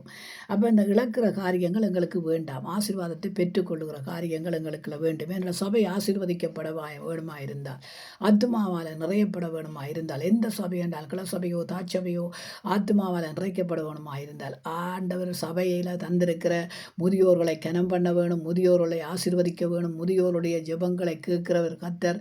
நீங்களும் பிள்ளைகளும் கீழ்ப்படிய வேணும், கீழ்ப்படியில் ஆவி வேணும் உள்ளுக்குள்ள. அப்படியாண்டால் என்னென்னு கேட்டால், நாங்கள் சபைக்கு சரீரமாக இருக்கிறோம். சரீரமான சபையை நாங்கள் சபை சரீரமாக இருக்கிறது படியினால் நாங்கள் தூண்களாக இருந்து அதை கட்டி எழுப்புவோம். இங்கே பார்க்கிறோம் என்னென்னு கேட்டால், ஜோசேப்பை போட்டாங்க. ஆனால் ஜோசேப்பு இன்னொரு தேசத்தில் போய் ராஜாவாக இருக்கிறான் பாருங்க. அவனை இன்றைக்கு பாருங்க என்ன செய்கிறாங்கன்னு கேட்டால், பஞ்சகாலத்துக்கு அவனையும் கொண்டு போய் என்ன செய்கிறாங்க, மறியலில் போடுறாங்க, சிறைச்சாலையில் போட்டாங்க. அங்கே போண்டா அந்த ராஜா கொண்டே தண்டை வீட்டில் வச்சிருக்க அவனுடைய மனைவி என்ன செய்கிறாள்ண்டா, வில்லங்கத்துக்கு அவனை இழுக்கிறாள் பாருங்க. இழுத்து அவள் செய்தது போல அவள் தான் வேட்டியை கலட்டினாளுடைய பேருந்து அவன் கலட்டா இல்லை. ஆனால் அவள் பாருங்க தன் புருஷனுக்கு எப்படியான போய் இன்றைக்கு கணவன்மார்க்கில் எப்படியான கருத்து வேறுபாடுகள் பிரச்சனைகள் வருகிறதுன்னு பாருங்க. மனைவி ஒரு புறக்கதை, கணவன் ஒரு புறக்கதை, பொய்கள். இன்றைக்கு பொய்யின் ஆவி எக்கச்சக்கமாக விளைந்து போய் கிடக்கிறது தேசத்தில். கொலையும் கொள்ளையும் பொய்களும் களவுகளும் நிர்விசாரங்களும் பெருகி போய் கிடக்கிறது. அதே மாதிரி இங்கே பார்க்குறோம் என்னென்னு கேட்டால், இங்கே பஞ்சம் உண்டாயிட்டுது. பஞ்சத்துக்கு ஆண்டவர் தானே படியிழக்க போகிறாரு. பஞ்சகாலத்துக்கு உணவளிக்கத்தானே ஜோசேப்பை அங்கே அனுப்பினார். 3 வருஷம் பஞ்சம் இருக்குது, 5 வருஷம் பஞ்சங்கள் இருக்குண்டு. அங்கே ஆபிரகாம் காலத்தில் பஞ்சம் உண்டாயிட்டுது. அந்த பஞ்சத்தை தீர்த்தார். இங்கால யாக்கோப்பினுடைய காலத்தில் பஞ்சம் பெருகுது பாருங்கள். ஈசாக்கினுடைய காலத்தில் அதே மாதிரி இங்கே பஞ்சம் பெருகுது பாருங்க. பஞ்சத்துக்கு என்ன செய்கிறாங்க, போகிறாங்க பார்வோனிடத்துல. போனால் அங்கே யார் இருக்கிறது, தம்பி யார் இருக்கிறான். நீங்கள் செய்த அநியாயம் அக்கிரமங்களையும் அவன் கண்டு கொண்டான். இதுதான் தம்பி, இதான் சகோதரங்கள் கண்டு கொண்டானோ இல்லையோ, கண்டு கொண்டவனுக்குள்ள ஏன் எனக்கு இப்படி செய்தீங்கன்னு சொல்லி அவனுக்கு வன்மம் வர இல்லை. வன்மமும் வரையில், ஒரு கசப்பும் வரையில், வெறுப்பும் வரையில் பாருங்கள். சகோதரங்களை கண்ட உடனே ஒரு பாசம் வந்தது.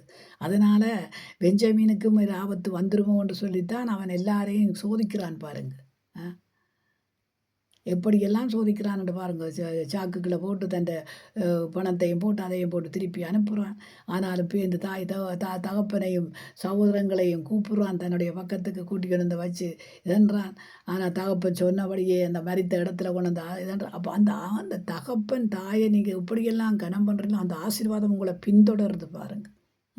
பின்தொடர்ந்து வருது. இங்கே நாங்கள் ஆசீர்வாதத்தை இங்கே நாங்கள் கணக்க பார்க்க இயலாதன்ற ஆசீர்வாதம் முக்கியமானது. அப்போ யோசேப்பு ஆசீர்வதிக்கும் போது யாக்கோப்பு பாருங்கள், யாக்கோப்பு வந்து பிள்ளைகளை ஆசீர்வதிக்க கூப்பிடுறதுக்கு முன்னம் யோசேப்பினுடைய பிள்ளைகளை மனோஜீமையும் பார்க்கிறோம். இங்கே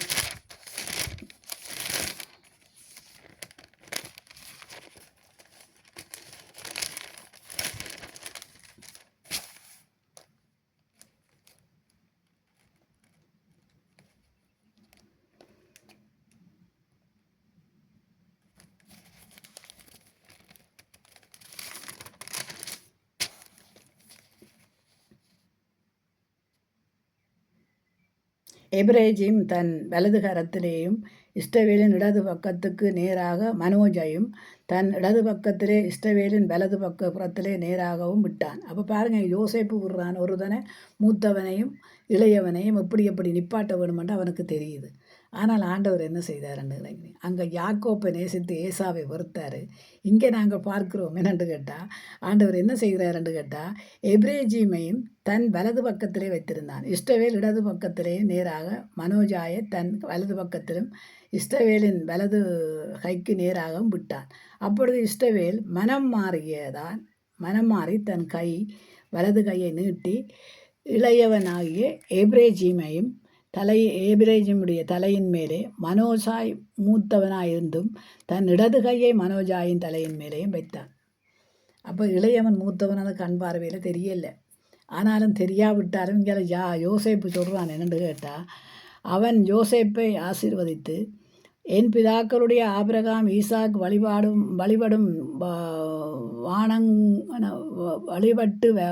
வழிபட்டு வருகின்ற தேவனும், நான் பிறந்த நாள் முதல் இந்நாள் வரைக்கும் என்னை ஆதரித்து வந்த தேவனும், எல்லா தீன்மைக்கும் நீக்கலாக்கி என்னை மீட்ட தூதனுமானவர் இந்த பிள்ளைகளை ஆசீர்வதிப்பாராக. யாரை கொடுத்து ஆசீர்வதிக்கிறார்? தேவன்.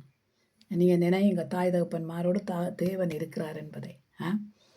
அப்போ தேவன் ஆசீர்வதிப்பாராக. யாரையெல்லாம் பின்பற்றி வந்த தேவனாம், அவர்களோடு கூட இருந்த தேவன் ஆசீர்வதிப்பாராக.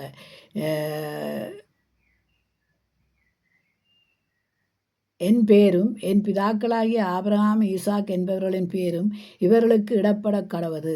பூமியின் இவர்கள் மிகுதியாய் பெருக கடவார்கள் என்றான். தகப்பன் தன் வலது கையை எப்ரேஜீமையும் தலையின் மேலே வைத்ததை யோசேப்பு கண்டு, அது தனக்கு பிரியம் இல்லாதபடியால் எப்ரேஜீமுடைய தலையின் மேலே இருந்த தன் தகப்பனுடைய கையை மனோஜாயின் தலையின் மேலே வைக்கும்படி எடுத்து, என் தகப்பனே, அப்படியல்ல, இவன் மூத்தவன், இவனுடைய தலையின் மேலே உம்முடைய வலது கையை வைக்க வேண்டும் என்றான். அவன் தகப்பனோ தடுத்து, அது எனக்கு தெரியும், என் மகனே, எனக்கு தெரியும், இவனும் ஒரு கூட்டமாயிருப்பான், இவனும் பழகி பெருகுவான், இவனுடைய தம்பியும் இவனிலும் அதிகமாய் பெருகுவான், அவனுடைய சந்ததி திரளான ஜனங்களாய் இருப்பார்கள் என்றார். அப்போ பாருங்கள், எப்படியெல்லாம் ஆசீர்வதிக்கிறாங்கன்னு பாருங்கள். இன்றைக்கி நாங்கள் பார்ப்போம், இந்த ஆசீர்வாதம் பூமிக்குரிய ஆசீர்வாதமும் பரலோகத்துக்குரிய ஆசீர்வாதத்தையும் இவங்க பெற்றுக்கொள்கிறாங்க. சரி, ஆண்டவரை விசுவாசித்து பெறுவன. கண்டு விசுவாசித்தவனை விட காணாமல் விசுவாசிக்கிறவன் பாக்கியவான். அப்போ இவங்க கண்டு விசுவாசித்து ஆண்டவரோடு உறவாடினவங்க தங்கள் பிள்ளைகளுக்குரிய ஆசீர்வாதங்களை பெற்றுக் கொடுத்தாங்கன்னு பாருங்க. இங்கே அண்ணாளை பார்க்குறோம், அவள் குழந்தை இல்லாதவள் பாருங்கள். குழந்தை இல்லையா அவளுக்கு, ஆனால் குழந்தை கிடைக்க வேணுமே. அப்போ தேவாலயத்திலே போய் புலம்பி அழுது விடுவது கற்பத்தின் கனியை ஆசீர்வதிக்கிறது அவன் இல்லையா? கற்பத்தின் கனி கத்தருடையது, பிள்ளைகள் கத்தரால் வருகிற சுதந்திரம். அப்போ கற்பத்தின் கனியை ஆசீர்வதிக்க வேண்டும் என்றால் அந்நாள் இரவும் பகலும் போய் அங்கே இருந்து புலம்பி அழுகிறாள். ஜெபம், விண்ணப்பம், இன்றைக்கு அது இருக்கா உங்களுக்கு உங்கள் பிள்ளைகளுக்காக? இல்லை பிள்ளைகள் இல்லாதவர்கள் ஜெபிக்கிறீங்களா? இன்றைக்கு ஜெபம் கட்டாயம் முக்கியம். அது இல்லைன்னு சொன்னால் உங்களுக்கு ஆசீர்வாதம், பூமியின் ஆசீர்வாதமும் குறையும், பரலோகத்துக்குரிய ஆசீர்வாதங்களையும் குறைத்து போடுவீங்க. அப்போ இங்கே பார்க்குறோம், அன்னாள் என்ன செய்கிறாள்ன்னு கேட்டால் ஜெபிக்கிறாள். ஆண்டவர் ஆண் குழந்தையை அவளுக்கு ஆசீர்வதிக்கிறார் இல்லையா? அதை கொண்டு வந்து எங்கே விடுறாள்ன்னு நீங்கள் பார்க்குறீங்க. சாமுவேலை சபையிலே கொண்டு வந்து விடுறாள். அவன் என்ன செய்கிறான்? பிள்ளையாண்டான், தேவனுக்கு பிரியமாய் நடந்து கொள்கிறான். ஆசீர்வாதங்களை பெற்றுக்கொள்கிறாள் அன்னாள். அதே மாதிரி நாங்கள் பார்க்கிறோம் வேண்டாம், எஸ்தர் நாட்டுக்காக ஜெபிக்கிறாள் பாருங்க. தாதிமாரோடு இருந்து ஜெபிக்கிறாள். அப்போ வேதம் நமக்கு கற்றுத்தருகிறது என்னென்று கேட்டால் ஜெபம், வேத வாசிப்பு, தியானம், நம்ம ஆண்டவரோடு இருக்கிற உறவு, அதுதான் நமக்கு ஆசீர்வாதங்களை கொண்டு வந்து தருகிறது. ஆசீர்வாதம் இல்லைன்னா ஒரு ஆசீர்வாதமும் இல்லைத்தான். ஏன்டா நீ ஜெபிக்காம உனக்கு என்ன ஆசீர்வாதம்? நிம்மதியே கிடையாது. உனக்கு பணம் இருந்தாலும் நிம்மதியே கிடையாதே. தப்புன்னு திடீரென்று மறித்தா எங்கே போகிற? அப்போ இந்த பரலோகத்துக்குரிய ஆசீர்வாதம் உனக்கு தேவைதானே. அப்போ இங்கே நாங்கள் பார்க்கிறோம் என்னென்று கேட்டால், எஸ்தர் நாட்டுக்காக ஜெபம் பண்ணினாள். 127 நாடுகளை ஆண்டவர் சுதந்திரமாக கொடுத்தார் பாருங்கள். அது ஒரு ஆசீர்வாதம். நாங்கள் கேட்குறத பெற்றுக்கொள்கிற ஆசீர்வாதம். அதே சமயத்தில் நீங்கள் பாருங்கள், தானியேலை என்ன செய்கிறாங்கன்னு கேட்டால், விருந்துகள் பண்ணப்பட்டது. டேனியலை கொண்டு வந்து டேனியலை சாத்திராக் மேசாக்க வைக்கிறாங்க. அதில் அவங்க சொல்கிறாங்க என்னென்னு கேட்டால், நாங்கள் பருப்பையும் கீரையும் சாப்பிட்டு பார்க்குறோம், சாக மாட்டோம். அது ஒரு ஆசீர்வாதமான ஒரு வாழ்க்கை. இங்கே பார்க்கிறோம் என்னென்று கேட்டால், சிறையில் அடைக்கப்பட்டவர்களை வெளியில் கொண்டு வருகிறார் ஆண்டவர். எல்லாம் ஆசீர்வாதம், எப்படிப்பட்ட ஆசீர்வாதங்களை எல்லாம் ஆண்டவர் கொடுக்குறார் என்று பார்க்கிறோம். இங்கே பார்க்கிறோம் என்னென்று கேட்டால், ஜோபு ஆண்டவர் ஆசீர்வதிக்கிறார். ரெட்டிப்பான ஆசீர்வாதம், இழந்ததை ரெட்டிப்பாக கொடுக்குறார் பாருங்க. ரெட்டிப்பான ஆசீர்வாதத்தை அவன் கிடந்த நோக்கங்களை சாத்தான் தானே அவனை சோதித்தான். எல்லாரையும் சாத்தான் தான் சோதிக்கிறது. இன்றைக்கும் சாத்தான் தான் சோதிக்கிறான். அப்போ அவனுக்கு இடம் கொடுக்காமல் நாங்கள் வாழ வேணுமா இருந்தால் ஜெபம் இருக்கணும். வாழ்க்கையில் எல்லாம் தேவனுடைய வார்த்தைகள் எல்லாம் கற்றுக்கொள்ள வேணும். அங்கே பார்க்கிறோம் என்னென்னு மனைவி சொல்கிறாள், தேவனை தூசித்து ஜீவனை விடு. நல்ல மனைவிமாரை கண்டடைகிறவன் குணசாலியான ஸ்திரி தான் தன் வீட்டை கட்டுவாள். குணசாலி இல்லாதவள் தன் வீட்டை இடித்து போடுகிறாள் பாருங்க. தேவனை தூசித்து ஜீவனை விடு, கணவனை ஜீவனை விடன்னு சொல்கிறாள் பாருங்க. அவன் தூசித்தானே என்ன அவளுடைய கதையாக சில பேர் இப்படி தான் இந்த மனைவிமாருடைய கதைகளை கேட்குறது, கட்டுக்கதைகள். அதெல்லாம் என்னென்னத்தை கேட்க வேணுமென்றிருக்கு, என்னென்னத்தை கேட்கக்கூடாதுன்றிருக்கு. இன்றைக்கு அநேக ஆண்களை பார்க்கிறோம் என்னென்று கேட்டால், பெண்களுடைய கதைகளுக்கு இடம் கொடுத்து பெத்த தாயை அடிக்கிறாங்க, பெத்த தாயை தள்ளி விடுறாங்க.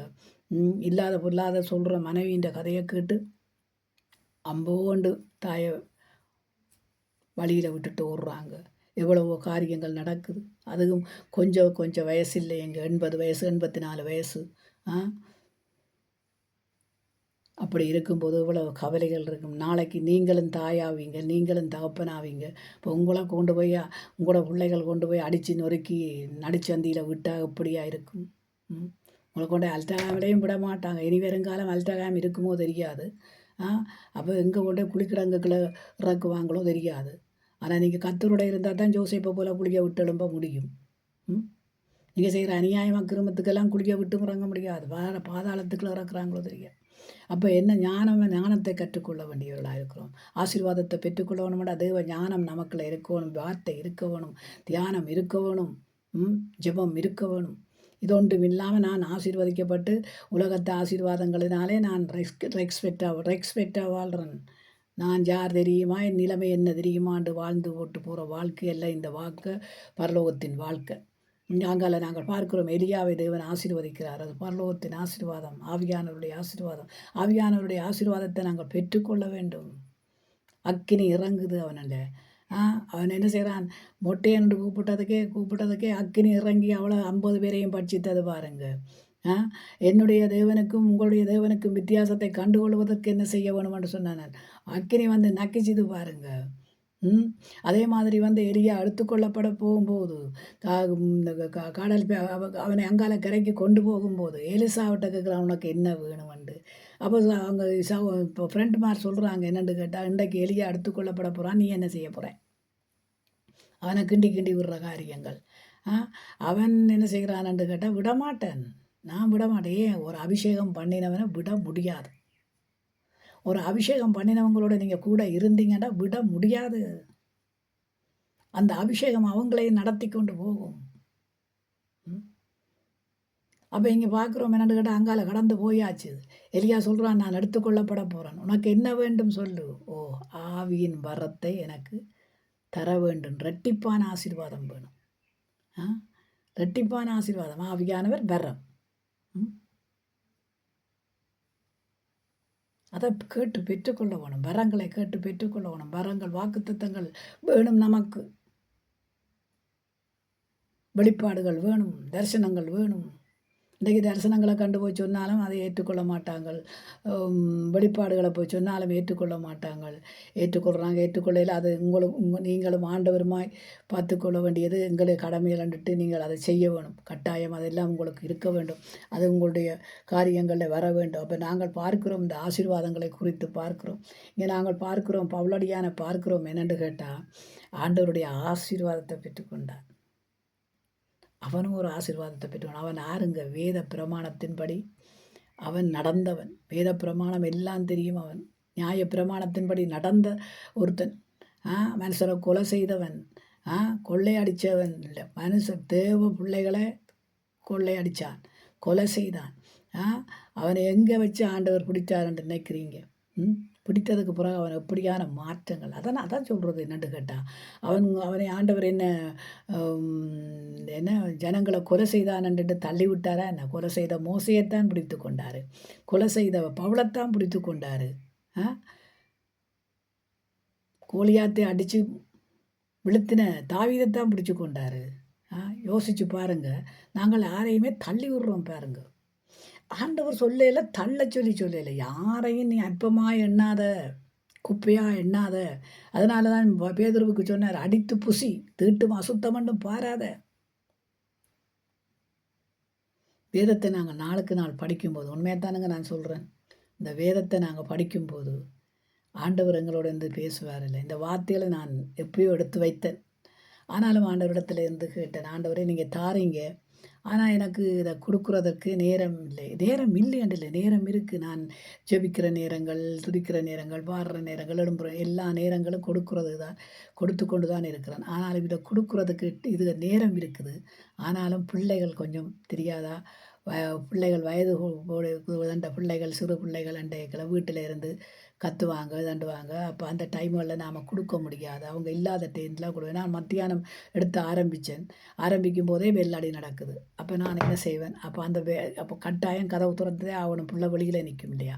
அப்போ அந்த டைமுகள் எங்களுக்கு பிள்ளைகள் நிற்கிற டைமுகளில் கொடுக்க முடியாது. ஆனால் நாங்கள் எல்லாரும் கொடுக்கலாம் இந்த வசனத்தை. ஏனென்றால் ரட்சிப்பு கர்த்தருடையது. நாங்கள் ரட்சிக்கப்படுறதுக்கு, இந்த ஜனங்களுக்கு இந்த ஆசீர்வாதம் பெற வேணுமெண்டா கண்டிப்பாக அவர்கள் ரட்சிக்கப்பட்டவர்களுக்கும் தான் நான் சொல்கிறேன், ரட்சிக்கப்படாதவர்களுக்கும் தான் சொல்கிறேன். சில பேர் ரட்சிக்கப்படாதவர்கள் நீங்கள் ஆசீர்வாதமாக இருக்கலாம். ஆனால் ஆசீர்வாதம் உங்களுக்குள்ள இருக்கும், நிம்மதி இருக்காது. ஒரு பாரம், மனசில் பாரம். என்ன இருந்தாலும், என்னதான் என்கிட்ட இருந்தாலும், என்னதான் சொத்து இருந்தாலும், என்னதான் இது இருந்தாலும் எனக்கு மனசில் நிம்மதி இல்லை. என்னுடைய மனசு வேதனைப்படுகுது. ஏன்னா எனக்கு என்ன, யாருக்கு போய் சொல்லுவது, யாருக்கு போய் இதன்றது எனக்கு தெரியல.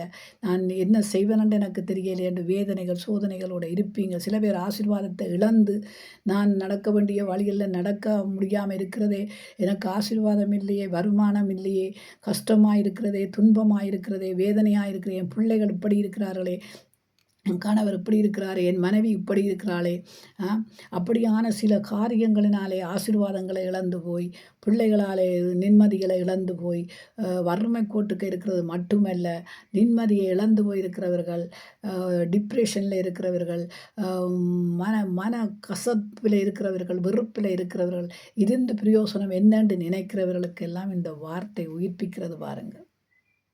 இந்த வார்த்தை உங்களை ஆசீர்வதிக்கிறது. இந்த ஆசீர்வாதம் உங்களுக்கு இருந்தால், அந்த உலகத்தின் ஆசீர்வாதம் ஒரு பக்கத்துக்கு கிடக்கட்டுமுங்க. அது ஒரு பக்கத்துக்கு வையுங்க. இந்த ஆசீர்வாதத்தை கேளுங்க. ஆண்டவரே, நான் உம்மாலே ஆசீர்வதிக்கப்படணும். என் பெற்றோர்கள், உம்மோடு இருக்கிற பெற்றோர்கள் என்னை ஆசீர்வதிக்கணும். ஏனென்று கேட்டால், நீங்கள் பெற்றோர்களை கனம் பண்ணும்போது ஆண்டவர் உங்களை கனம் பண்ணுகிறார். நீங்கள் பெற்றோர்களுக்கு கீழ்ப்படியும் போது ஆண்டவருக்கு நீங்கள் கீழ்ப்படுகிறது மாய்த்தான். அதே மாதிரி நீங்கள் உங்கள் பெற்றோர்களை பார்த்து, நான் என் கடமை முடிந்தது, எல்லாம் செய்து முடித்துட்டேன், இனி என்னிடத்துல ஒன்றையும் கேளாத, இனிமேல் என்னை பார்க்க வராத, என் மனைவிக்கு உன்னை பிடிக்கல, என் கணவனுக்கு உன்னை பிடிக்கல, அம்மா என் கணவனுக்கு நீ வாரது விருப்பம் இல்லை, என் மனைவிக்கு நீ வாரது விருப்பம் இல்லை, என் கணவன் அவையில் என் சொந்த பந்தங்களுக்கு விருப்பம், இப்படியெல்லாம் சொல்லி ஒரு தாயை தகப்பனை நீங்கள் கனம் பண்ணாமல் அவர்களுடைய ஆசீர்வாதத்தை நீங்கள் ஆவிக்குரிய ஆசீர்வாதத்தை பெற்றுக்கொள்ள முடியாது. அதே சமயத்தில் பூமிக்குரிய ஆசீர்வாதமும் இருக்கும், எந்த நேரம் மறையும் என்று தெரியாது. அதனால தான் என்னென்று கேட்டால், ஆசீர்வாதத்தின் ஆபிரகாமுடைய ஆசீர்வாதம் எப்படியாய் சந்ததி சந்ததியாய் பிள்ளைகளுக்கெல்லாம் அப்படியே பரவினதோ, அந்த ஆசீர்வாதத்தை பெற்றுக்கொள்ள வேணுமாயிருந்தால் ஆபிரகாம் தேவனுக்கு கீழ்ப்படிந்தான், விசுவாசித்தான், நீதிமானாக்கப்பட்டான். ஜோபு சன்மார்க்கனும் தேவனுக்கு பயந்து தேவனுடைய நீதியில் நடக்கிறவனுமாயிருந்தான். அவன் இரட்டிப்பான ஆசீர்வாதத்தை பெற்றான். பவுல் ஒரு கொலபாதகனாய் இருந்தான். நியாயப்பிரமாணத்தின்படி ஒரு கொலபாதகன். அவன் ராஜாவுக்கு முன்னால் நிற்க வேண்டும், தேவனுடைய சத்தியத்தை சொல்ல. ஜனங்களுக்கு சொன்னது மட்டுமல்ல, அவனை பிடித்து அடித்தார்கள். அவன் எவ்வளவு கொடூர காரியங்களை எல்லாம் அவன் அனுபவித்தான். அவன் செய்தது கொஞ்சமாக இருந்தால் அவனுக்கு வந்தது பெரிதாக இருக்கிறது. பாருங்க, சோதனை, கப்பல் சேதங்கள், மனுஷரால் வருகிற நிந்தனைகள், அடிகள், நெருக்கங்கள், ராஜாக்களுக்கு முன்னால் கொண்டே நிறுத்த வேண்டும். அப்படியா எல்லாம் நின்று தேவனுக்காக நல்ல போராட்டத்தை போராடி விசுவாசத்தை காத்து கொண்டான். நீதியின் கிரீடம் அவனுக்கு இது முதற்கொண்டு என்றென்றைக்கும் வைக்கப்பட்டிருக்கிறது என்று அந்த நீதியின் கிரீடத்தின் ஆசீர்வாதத்தை பெற்றுக்கொண்டான். பாருங்க, எஸ்தர் ராணியை பார்க்கிறோம். ஒரு கணவனுக்கு கீழ்ப்படிந்தாள். அவனுக்கு கோலை நீட்டினால்தான் மனைவி போக முடியாது. மொத்தேக்கா சொல்கிறான், நீ ராணியாயின உடனே நீ கோத்திரங்களை மறந்தாயோ? அவள் மறக்க இல்லை, அவள் சத்தியத்துக்கு கீழ்ப்படுகிறாள். பாருங்க, கணவனுக்கு கீழ்ப்படிவு. இன்றைக்கு கணவனுக்கு கீழ்ப்படுகிறதுல மனைவிமாருக்கு தான் கணவன் கீழ்ப்படிவு. எதை மனைவிக்கு சொல்ல வேணும், எதை சொல்லக்கூடாதுன்றும் இருக்குது. நான் அது உங்களுக்கு பிறகு வாரேன். சில காரியங்களை சொல்லி சில காரியங்களாலே அது பிரச்சனையாகி பிரச்சனைகளுக்கு மேலே பிரச்சனைகள் வந்து ஆனால் சில பெண்களை பார்க்குறோம், தங்கள் வீட்டு காரியங்களை வீட்டுக்கு கொண்டு வந்து சொல்ல மாட்டாங்க. ஆனால் அடுத்த வீட்டு காரியங்களை நுழைஞ்சு போய் கொடுக்குற பொம்பளைகளை நான் அதிகமாக பார்த்துருக்குறேன். தப்புங்க, ஆண்டவற்ற பிள்ளைகள், நீங்கள் ஆண்டவற்ற பிள்ளைகள்.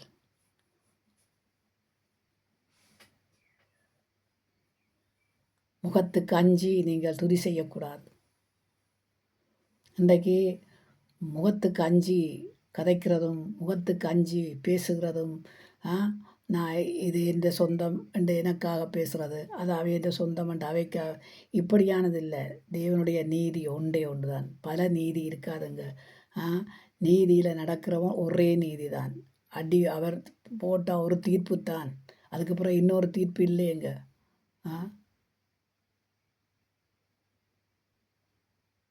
நாமே அறிஞ்சு பார்க்க வேண்டிய இன்றைக்கு அநேக தாய்மாருடைய கண்ணீர், 80, 84 வயசு, 86 வயது தாய்மாருடைய கண்ணீர்கள். உங்கள் தாய் தகப்பனை நீங்கள் எப்படியாய் ஆண்கள் மதிக்கிறீங்களோ, பெண்கள் உங்களோட தாய் தகப்பனை மதிக்கிறீங்களோ, அதே போல் எல்லாருடைய தாய் தகப்பன்மாரும் 9 மாதம் சுமந்தார்களோ, 8 மாதம் சுமந்த அறகுறையில் பெற்றார்களோ, அது தேவையில்லையங்கோ. ஆனால் அவங்கள் கற்பத்தில் பிறந்த கனியர். கற்பத்தின் கனி கத்தருடையதென்றெல்லாம் எழுதியிருக்குது. அப்போ கற்பத்தின் கனி கத்தருடையதுன்னு சொல்லும்போது ஏன் கத்தரை விட்டு வெளியில் போய் நிற்கிறீங்க? பேச்சில் செயலில் வெளியிலே அல்லவா நிற்கிறீங்க? உங்களோட நடத்தைகளில் வெளியிலே அல்லவா நிற்கிறீங்க?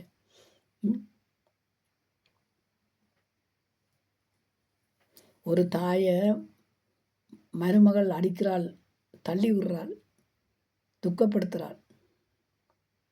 ஒரு மகன் ஒரு தாயின் வயிற்றில் இருந்து பிறந்த நாள் முதல் நீ வளர்ந்து உன்னை திருமணம் கட்டி கொடுக்கும் வரைக்கும் உன் தாயை பற்றி உனக்கு தெரிஞ்சிருக்கும். உன்னை வளர்த்த வளர்ப்பு, உன்னை பராமரித்த பராமரிப்பு, அவள் முளையிலிருந்து குடித்த பால் உன்னுடைய உடம்பில் ஓடுதா இல்லையா? உன் தாய் தானே. அவளை தள்ளி விடும்போது உனக்கு கொஞ்சமாக அது அறிவு நினைவீரோடு இருக்கிறியா, இல்லை டிப்ரெஷனோடு இருக்கிறியா? ம் தள்ளி விடுறா. தாய்க்கு நாரிக்குள்ளே பிடிச்சிட்டுது. அதோடு சேர்த்து நீயும் அடிச்சிட்டு போறியே, நீ என்ன பிள்ளை? அப்போ நீ எல்லாம் சபைக்குள்ளே இருந்த என்ன பிரயோசனம்? என்ன பிரயோசனம் சபைக்குள்ளே இருந்து? சபைக்கு இருக்கிறவனுக்கு ஒரு கட்டுப்பாடு இருக்குது, வேதத்தின் கட்டுப்பாடு, வேதத்தில் நான் வளர்கிற கட்டுப்பாடு. இன்றைக்கு அநேகர் பிள்ளைகள் இல்லாமல் அழுகிறாங்க.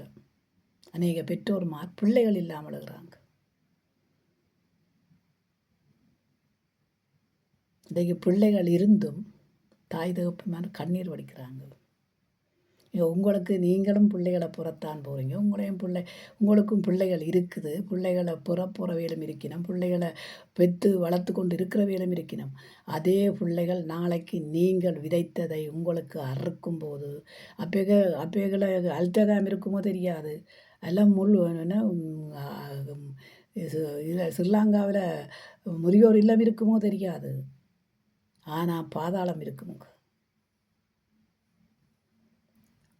எல்லாத்துக்கும் ஒரு காலம் உண்டு. இருக்க ஒரு காலம், நிற்க ஒரு காலம், பிடுங்கி ஒரு காலம், நாட்டி ஒரு காலம், எல்லாத்துக்கும் ஒரு காலம் உண்டுங்க. மரண சாதகத்தை எழுதி வைத்தவனுடைய மரணம் அவனுக்கு இருக்குது, அவனுக்கும் இருக்குது. அது உங்களுக்கும் மட்டும் இருக்குது. உங்களுக்கு நீங்கள் இன்றைக்கு திடீரென்று மரணங்கள் வருகுது பாருங்கள். ஏன் வருகுது? எதுக்கு வருகுது? காலம் பொல்லாதா இருக்கிறது. கத்தர் வாரார். அவர் இப்போதைக்கு உங்கள்கிட்ட சொல்லிட்டு வரத்துக்கு நீங்கள் என்ன பெரிய பரிசுத்தவான்களா என்ன? சொல்லிட்டு வர மாட்டாருங்க, சொல்லாமல் தான் வருவார். அதுக்கு நாங்கள் என்ன செய்ய வேணும்? சொல்லாமல் வரத்துக்கு. இதோ இருக்குது பாருங்க சத்திய வார்த்தை. இந்த வார்த்தையில் நாங்கள் உண்மையும் உத்தவமாய் நடக்க வேணும், மற்றவர்களை மதிக்க வேணும். நடையில், பேச்சில், சிந்தனையில், ஆவியின் வர்றங்களில், வெளிப்பாடுகளில் நடந்து கொண்டு வாவும். நாங்களே ஆராய்ந்து பார்த்து நடக்கப்பட வேண்டியவர்களாக இருக்கிறோம். இன்றைக்கு ஆசீர்வாதத்தை இழந்தவர்கள் எத்தனை பேர்? பிழையாம் இஷ்டவேலர்களை சபிக்கிறதுக்கு சொன்னபோது பிழையாம் புறப்படுறான் பாருங்க. ஆண்டவரோட தான் இருந்தான். கேட்குறான், ஆண்டவர்கிட்ட போகலாமா? ஏன்? அவன் கண் திறக்கப்படையில். ஆண்டவரோட தான் இருந்தாங்க. ஆண்டவரோட இருந்த 12 அப்போஸ்தலருடைய கண்களும் திறக்கப்படலையே. ஆண்டவர் போய் பரலோகத்துக்கு போய் பரிசுத்தாவியானவரை அனுப்பின பிறகு தானே அவங்கள கண்கள் திறக்கப்பட்டு அவங்கள அற்புதம் அதிசயங்கள் செய்தாங்க. இன்ற வரைக்கும் சில பேருடைய கண்கள் திறக்கப்படாமல் இருக்கிறதுக்கு காரணமும், ஆசீர்வாதத்தை பெற முடியாமல் இருக்கிறதுக்கு காரணமும், ஆவியானவரை ஏற்றுக்கொள்ள முடியாமல் இருக்கிறதுக்கு காரணமும் கண்கள் திறக்கப்பட இல்லை. எத்தனையா களவான ஆசீர்வாதங்களும் வருகுதுங்க. இன்றைக்கு ஆண்டவரை ஆசீர்வதிக்கிற தாய் தகப்பன் ஆசீர்வதித்து பிள்ளைகளுக்கு ஆண்டவர்கிட்டே ஆசீர்வாதம் கிடைக்கணும்னு நினச்சா இன்றைக்கு தாய் தகப்பன் மேல் என்ன செய்கிறாங்கன்னு கேட்டால் கள்ளத்தனமான ஆசீர்வாதத்தினால வாழ்கிறாங்க. அது நீடித்து வாழ்கிறது இல்லைங்க. உன்னிட்ட 10 ரூபா இருந்தாலும் நீ சொல்லிப்பார், இது ஆண்டவர் தந்த ஆசீர்வாதம், இதை என்னுடைய கரத்தில் தந்திருக்கிறார், இது என் ஆண்டவர் ஆசீர்வதிச்சிருக்கார், இது எனக்கு புசிக்கவும் குடிக்கவும் மட்டுமல்ல, நான் ஒரு ரூபாயாவது எடுத்து காணிக்கைக்கு போட்டாலே ஆண்டவர் நம்மை ஆசீர்வதிப்பார். 100 ரூபாவோட வாழ்ந்தவனும் உண்டு, 50 ரூபாவோட வாழ்ந்தவனும் உண்டு. அந்த காலத்தில் எங்களுடைய அம்மா சொல்லுவாங்க, தனக்கு 150 ரூபா 150 ரூபா தான் கிடைக்கும். காராத்தல் பான் 12 சொல். அந்த காலத்தில் வாழ்ந்தவங்க பென்ஷன் கிடைக்க மட்டும் அந்த காலத்தில் வாழ வழி இல்லாமல் பலகாரம் சுட்டு வாழ்ந்தவங்களும் உண்டு. என்னுடைய தாய் கஷ்டப்பட்டு தான் வளர்த்தவங்க 8 பிள்ளைகளை. வாழ்ந்த வாழ்க்கையில் அதுக்கப்புறமா பென்ஷன் கிடைக்கும் மட்டுக்கும் அவங்க ஓடின ஓட்டம் எவ்வளவு கஷ்டப்பட்டிருப்பாங்க. இன்றைக்கு நாங்கள் சுகபோகமாக வாழ்கிறதுக்கு எத்தனையோ கள்ளத்தனமான காரியங்களை செய்து, நொள்ளத்தனமான காரியங்களை செய்து, சட்டத்துக்கு கீழ்ப்படியாமல், சட்டத்தை மதிக்காமல் வாழுகிற காரியங்களை, ஆசீர்வாதங்களை எல்லாம் வளர்க்குறோம் பாருங்க. பொத்தலான பையில் போடுறோம். எத்தனையோ ஐஸ்வர்யவான் இன்றைக்கு இருந்தால் நாளைக்கு மறித்து போகிறான். அவன் சேர்த்து வச்சதெல்லாம் அவங்களுடைய பிள்ளைகள் அனுபவிப்பாங்க. பேருந்து பிள்ளைகளுடைய பிள்ளைகள் அனுபவிப்பாங்க. பேருந்தங்களை யாரோ அனுபவிப்பான் அந்த பணம். நான் பள்ளிக்கூடத்தில் படிக்கும்போது இருந்து ஔவையாருடைய பாட்டுக்கள் இருக்குது. நான் அதை மறந்து போனேன், எனக்கு ஞாபகம் இல்லை. அவர் கொஞ்சம் தெரியும்னு நினைக்கிறேன். இருந்து முகந்திருப்பி ஈரோடு பெண் வாங்கி விருந்து வந்ததென்று விளம்ப வருந்தி மிக ஆடினாள் பாடினாள் ஆடிப் பலமுறைத்தாள் சாடினாள் ஓடை ஓடத்தான் கானக்கண் கூசுதே கையெடுக்க நானதே மானக்க வாய் திறக்க மாட்டாதே வீணுக்கு எலும்பெல்லாம் பற்றி எறிகிறதே அன்பில்லாமல் இட்ட அமுது. அன்பு உங்களுக்கு அன்பு இல்லை என்றால் அந்த அமுதை கொடுத்தும் பிரயோசனம் இல்லை. தாய்க்கு கொடுத்தும் பிரயோசனம் இல்லை, தகப்பனுக்கு கொடுத்தும் பிரயோசனம் இல்லை, உலகத்தில் இருக்கிற ஏழை எளியதலுக்கு கொடுத்தும் பிரயோசனம் இல்லை. அன்பு இருக்க வேணுமுங்கோ. அன்பு இருந்தால் தான் ஆசீர்வாதம் பொழியும். வார்த்தை இருந்தால் தான் நமக்குள்ள வழிநடத்தல் வரும். ஆசீர்வாதத்தை பெற்றுக்கொண்டவர்களை பற்றி நான் உங்களுக்கு சொல்லியிருக்கிறேன். எலிசா என்ன செய்தான்? ரெட்டிப்பான ஆசீர்வாதத்தை பெற்றான். அவன் அங்கால இருந்து இங்கால வாரத்துக்கு என்ன செய்கிறேன்னு பார்த்தான். அதே சால்வையால் அடித்தான், ரெண்டாம் பிளந்தது. எவ்வளவு அற்புதம் செய்தான்னு நினைக்கிறீங்க? விதவையின் வீட்டை போனாங்கள், எண்ணெய் பெருகிச்சுது.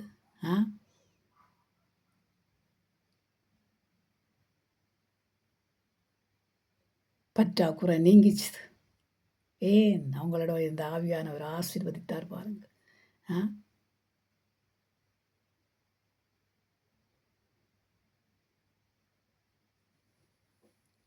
தயவு செய்து நான் சொல்கிறத கேளுங்க.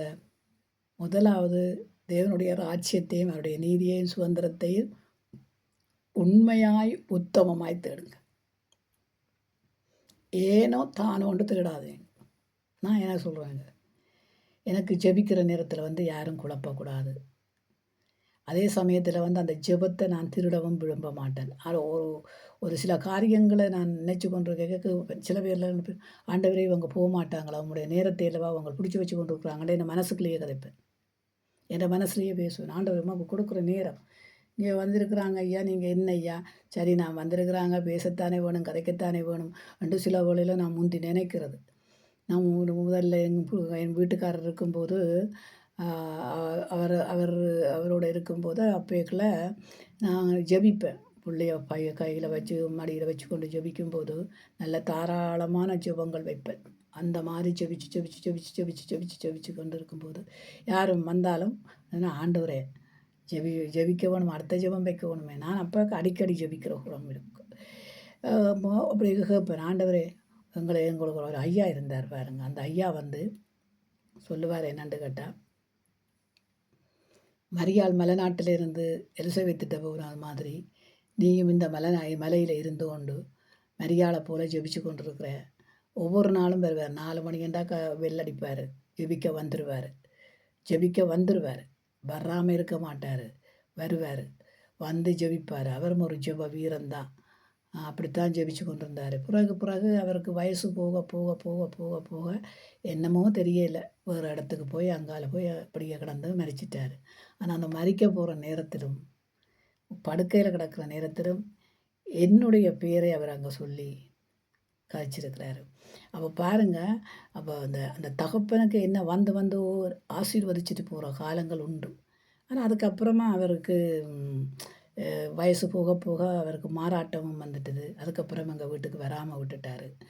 ஆனால் நல்ல ஐயா, நல்ல ஆண்டவருக்குள்ள வைராக்கியமாக வாழ்ந்தவர். இடையில் அவருடைய வயசுகள் போக போக சில பேருக்கு மாறாட்டங்கள் வரும், வருத்தங்கள் வரும். அது இப்போ தாவீது ராஜா கூட கண் தெரியாமல் போய் படுக்கையில் கிடக்க அவங்கள நாங்கள் பார்க்குறோமே, அவர்கள் இப்படியான ஓட்டங்கள் ஓடினவங்கள். ஆபிரகாம் இப்படி ஓடினா, ஈசாக்கு அப்படி ஓடினா, ஜாக்கோப் எல்லாருக்கும் கண் பார்வை மங்கினது தான். படுக்கையில் கிடந்தாங்க தான், ஆண்டவர் ஏற்றுக்கொண்ட நேரத்தில் ஏற்றுக்கொண்டு போய் சேர்ந்தாங்க தான்.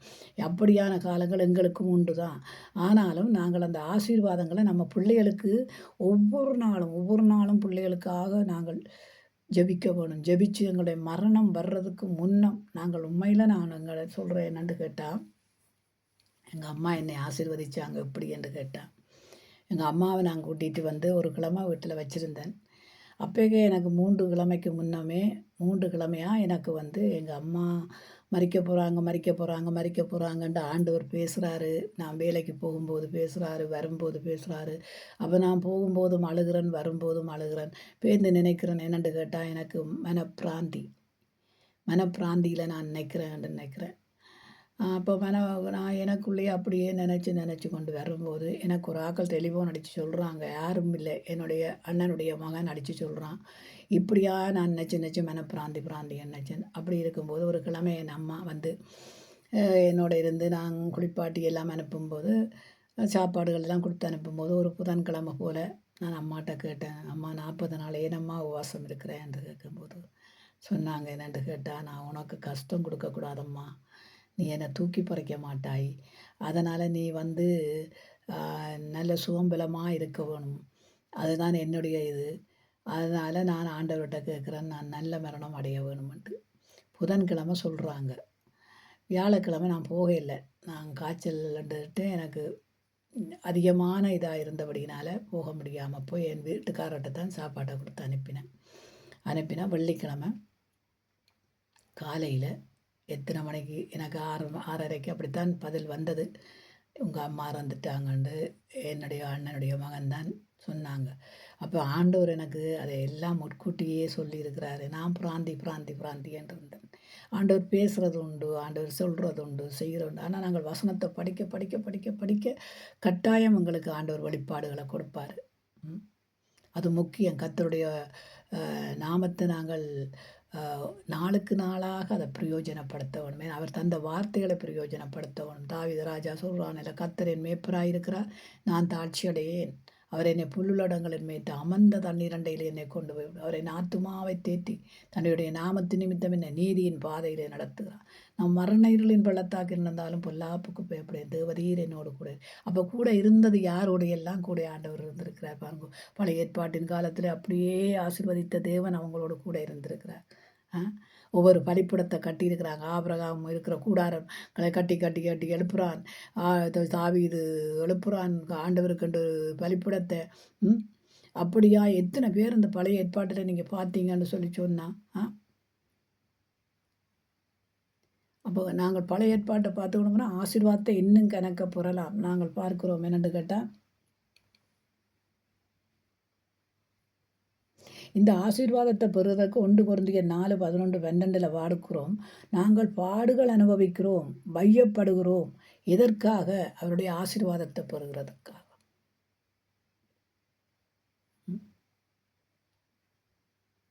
அப்போ நாங்கள் அவருடைய ஆசீர்வாதங்களை பெற வேணுமா என்றால் அவருடைய பாதத்திலே அமர்ந்திருக்கும். நானே தேவனண்டு அமர்ந்திருந்து கேளுங்கள், அப்பொழுது தரப்படும் உங்களுக்கு. இதுவரைக்கும் நீங்கள் என்னிடத்தில் ஒன்றும் கேட்கவில்லை, கேளுங்கள், அப்போ நிறைவாய் பெற்றுக்கொள்ளுவீங்க. நிறைவானது வரும்போது குறைவானது ஒளிந்து போகுது. அப்போ நிறைவான ஆசீர்வாதம் ஆத்துமதாகம் கொள்ள வேணும். எங்களுக்கு ஜபிக்கிறதுக்கு எவ்வளவு இருக்குது சொல்லுங்க. அவன் ஜபிக்கிறதுக்கு ஒன்றும் இல்லைன்னு சொல்ல முடியாது. ஜபிக்கிறதுக்கு பல நாடுகள் இருக்குது, ஜபிக்கிறதுக்கு பல மத ஜனங்கள் இருக்குது, ஜபிக்கிறதுக்கு சகோதரங்கள் இருக்குது, ஜபிக்கிறதுக்கு ஏழை எளியவர்கள் இருக்கிறார்கள். அநேக காரியங்களை வைத்து ஜபிக்கலாம். சபைக்காக ஜபிக்கணும், சபையில் எழுப்புதலுக்கு, பின்மாறிக்கு, அருள்மாறிக்கு, சபையில் இருக்கிறவர்களுக்குள்ள சீர்படுத்தலுக்கு, பரிசுத்தத்துக்கு, எல்லாத்துக்கும் ஜபிக்கிறதுக்கு ஜெபம் இருக்குங்க. நாங்கள் பார்க்குறோம் சாலமன் ராஜா எவ்வளவு ஜெபங்களை அதில் வைக்கிறான் என்று பார்க்குறோம், விண்ணப்பங்களை வைக்கிறான். அப்படிப்பட்ட நாங்களாக இருக்க வேணும். திரும்பவும் நான் உங்களுக்கு இந்த ஆசீர்வாதங்களையும் ரெண்டு விதமான ஆசீர்வாதங்கள் உண்டு. ஆவிக்குரிய ஆசீர்வாதம் உண்டு, வந்து பூமிக்குரிய ஆசீர்வாதம். இதை நான் உங்களுக்கு வாசித்து நான் திரும்பவும் கொண்டு வந்தேன். என்னடா எனக்கு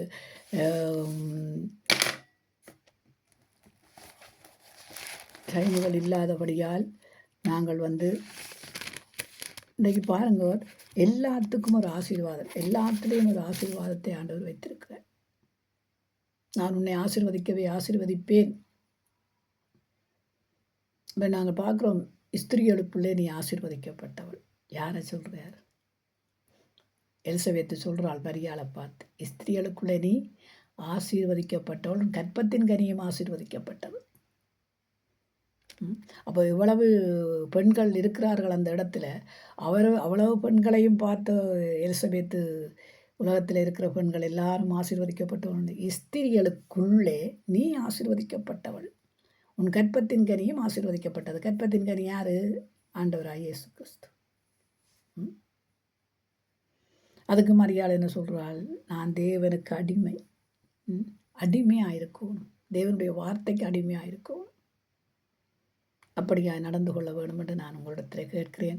ஆசீர்வாதங்களை இழந்தவர்களுக்கும் ஆசீர்வாதங்களை வைத்திருக்கிறவர்களுக்கும் நீங்கள் ஆண்டவரை முக்கியமாக தேடவன். உங்கள் ஆசீர்வாதங்களை நீங்கள் இழக்கிறது தேவனுக்கு விருப்பமில்லை. நீங்கள் கொடுங்கள் கூட கொடுக்கப்படும் என்று சொல்லியிருக்கிறார் இல்லையா? நாளைக்கு குலுக்கி நெருக்கி கொடுங்கள் என்று சொல்லியிருக்குது. அந்த அந்த ஆசீர்வாதத்தை பெற்ற நாங்கள் ஏழைகளுக்கு கொடுக்கணும், வலியவர்களுக்கு கொடுக்கணும், குருடர் செவிடர்கள் ஊமைகள் சப்பானிகளுக்கு கொடுக்க வேணும், தரித்திரர்களுக்கு கொடுக்க வேணும், போஷிக்க வேணும், நேசிக்க வேணும் எல்லாரையும்.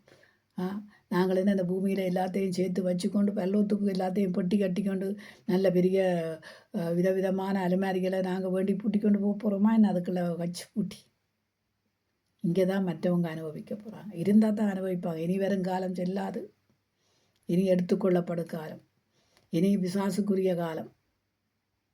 அப்போ நாங்கள் என்னத்தை உண்போம், என்னத்தை குடிப்போம், அங்கு போவோம், அங்கு வருவோம், என்னத்தை சேகரிப்போம்ண்டா போதுமண்ட அளவுக்கு வாடுவதே ஆதாயமாக இருக்கிறது. அப்போ நீங்கள் என்ன செய்கிறீங்கண்டா, உங்களுக்கு வந்த ஆசீர்வாதத்தை இழந்திருக்கிறீங்களா? கவலை வேண்டாம். நீங்கள் வேதத்தை படியுங்க, வேதத்தை வாசியுங்க, தியானியுங்க, ஆண்டவரோடு உறவாடுங்க. உங்களுக்கு எல்லாம் தேவன் இந்த பூமியில் இருக்கும் வரைக்கும் ஒன்றிலையும் குறைபடாமல் ஆண்டவர் 12 அப்போஸ்தலரை கேட்குறேன், உங்களை நான் புறப்பட்டு சொல்லும் போது நீங்கள் போகும்போது உங்களுக்கு ஏதாவது குறைவு உண்டா? அவர்கள் பணப்பையாவது சாமான் பையாவது அல்ல பாதரட்சியாவது போட்டுக்கொண்டு போகலாம் என்று சொல்லிக்கொண்டு, ஆனால் அங்கே போயிட்டு வந்த பிறகு ஏதாவது உங்களுக்கு குறைவாக இருந்ததா? ஒன்றும் குறைபடையில்லை ஆண்டவரே, எங்களுக்கு எல்லாம் நிறைவாக இருந்தது. இஸ்ரவேல் ஜனங்களை கொண்டு போகும்போது 40 வருஷம் கொண்டு போகும்போது வனாந்தர வழியாக அவங்களோட உடைகள் ஒன்றும் முக்கவும் இல்லை, ஒன்றும் பாதரட்சிகள் பழுதாக போனதும் கிடையாது. அப்படிப்பட்ட தேவனை தானே நாங்கள் தேடுறோம். பிதாவானவர் சொல்ல குமாரன் செய்கிறார் இல்லையா? அதே மாதிரி பிதாவும் குமாரனும் பரிசுத்தாவியானவர் சொன்னால் நாம செய்ய வேண்டும். இத்தோடு நான் உங்களுக்கு முடிக்கிறேன். திரும்பவும் வர்றேன், திரும்பவும் வந்து உங்களோட பேசுகிறேன். இதை நீங்கள் கேட்குற நீங்கள் ஆசீர்வாதங்களை பெற வேணும், சந்தோஷமாக இருக்கணும், சமாதானமாக இருக்கணும். யாருக்கும் எதையுமே நீங்கள் தீங்கு செய்யாதேங்க. தீங்கு நாட்கள் எல்லாத்தையும் முடித்து விடுங்க. தீங்கு நாட்கள் எல்லாம் ஒழியட்டும். தீங்கு செய்கிறவன் தேவனுடைய பிள்ளை என்று சொல்ல முடியாது. தீங்கை அனுபவிக்கிறவன் தான் தேவனுடைய பிள்ளை. அதான் தீமையை வெறுத்து நன்மையை செய். அப்படியான காரியங்களை நீங்கள் செய்ய வேணுமென்று தான் நான் ஆண்டவரிடத்தில் இருந்து மன்றாடி கொண்டிருக்கிறேன். அநேக தாய்மார் கண்ணீர் விடுறாங்க. அநேக தாய்மாருடைய கூக்குரலை நான் பார்க்கிறேன். தயவு செய்து பிள்ளைகளாக இருக்கிற நீங்கள் உங்கள் தாயை கனம் பண்ணுங்க, உங்கள் மனைவிமாருக்கு சொல்லிக் கொடுங்க, உங்கள் கணவன்மாருக்கு சொல்லிக் கொடுங்க. அது உண்மையிலேயே உங்களுக்கு அது பெரிய ஒரு ஆசீர்வாதமாக மாறும். வீடு இல்லாதவர்களுக்கு வீடு கிடைக்கும்.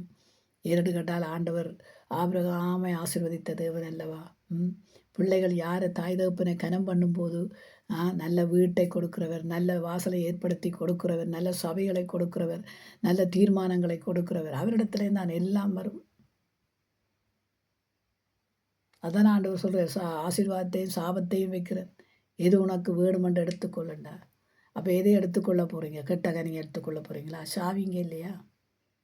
ஊரில் மரம் ஒன்று இருந்தது. என்னென்னு கேட்டால் கள்ளி மரம்னு சொல்லுவாங்க. அந்த கள்ளி காயை கள்ளியிலேயோ என்ன தெரியல, அதை அரைச்சி சாப்பிட்டா ஜனம் செத்து போயிடும். அப்போ அது கெட்ட கனி. பிடிக்காத கனிகளை நாங்கள் தள்ளி விட்டுருவோம்.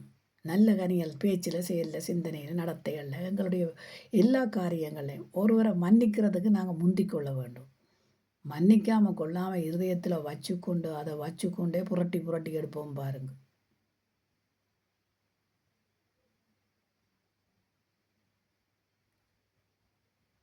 திருமணமாகிறவர்களுக்கும் நான் ஒரு வார்த்தையில் உங்களுக்கு திரும்ப கொண்டு வருகிறேன். தயவுசெய்து திருமணமாக வயசில் இருக்கிற எல்லா பெண்களுக்கும் ஆண்களுக்கும் நான் சில வார்த்தைகளை கொண்டு வர இருக்கிறேன்.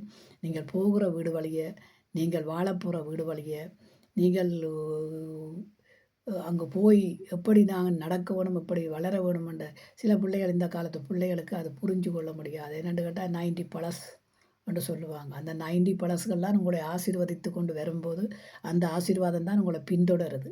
இன்றைக்கு 90+கள் இல்லை என்று சொல்லி சொன்னால் உங்களுக்கு ஆசீர்வாதம் இந்த பூமியில் கிடையாது. சாதாம வாழப்போல தான் இருந்திருப்பீங்க. கீழ்ப்படியாதவன் மேலே கோவாக்கினிகள் வருமென்றது மாதிரி சோதங்கோமா அழிஞ்சது மாதிரி தான் அழிஞ்ச வேணும். சரியா?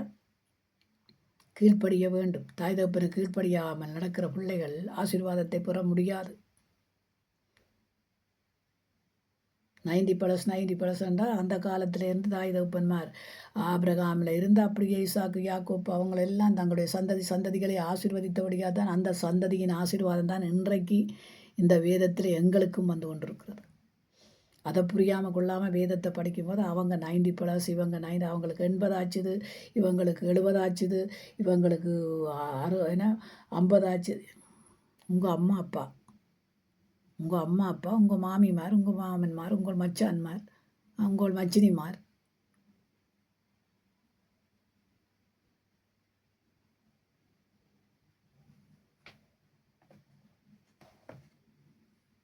எல்லாருக்கும் ஒரு முற்றுப்புள்ளி வைக்காதீங்க. அந்த முற்றுப்புள்ளிகளை எடுத்து போடும்படியாக ஜபிக்க வேணும். முற்றுப்புள்ளி ஆண்டவர் என்னட்ட இருக்குது, நான் பேசக்கூடாத பேசுகிறேன், கேட்கக்கூடாத கேட்குறேன், சொல்லக்கூடாத சொல்கிறேன் ஆண்டவரே, என் இருதயத்தில் திருக்கு இருக்கு ஆண்டவரே.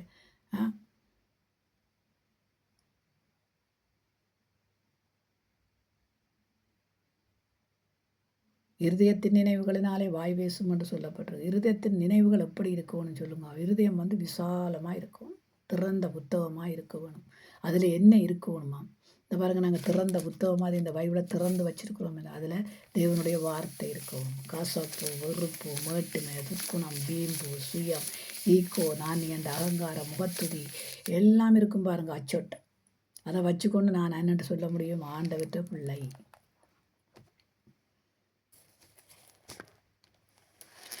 தயவுசெய்து உங்களுக்கு எல்லாருக்கும் தான் இந்த ரட்சிக்கப்பட்டவை ரட்சிக்கப்படாதவை எல்லாருக்குள்ளேயும் அது இருக்குது. ரட்சிக்கப்பட்டவர்களுக்குள்ளேயும் ஆயுதத்தில், இப்போ நான் சொல்கிறேன், ஆயுதத்தில் ஒரு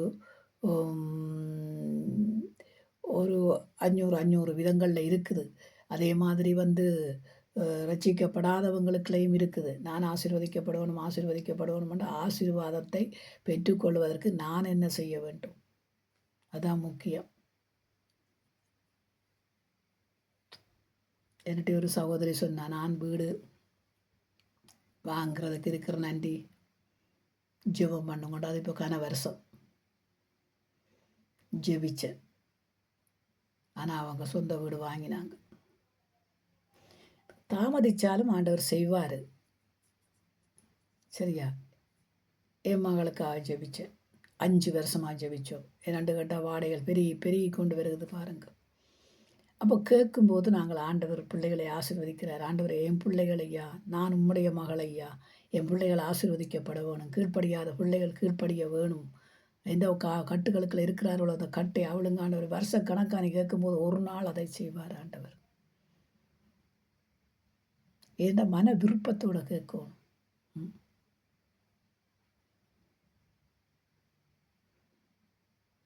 எந்த கசப்பு வெறுப்பு இல்லாமலும் எப்படி என்று சொல்கிறேன்னு கேட்டால், ஒரு பிறந்த குழந்தையை போல இருந்து கேட்கணும். பிறந்த குழந்தை அம்மா அம்மாண்டு அழுது பாருங்க, அம்மா அம்மாண்டு அழும்.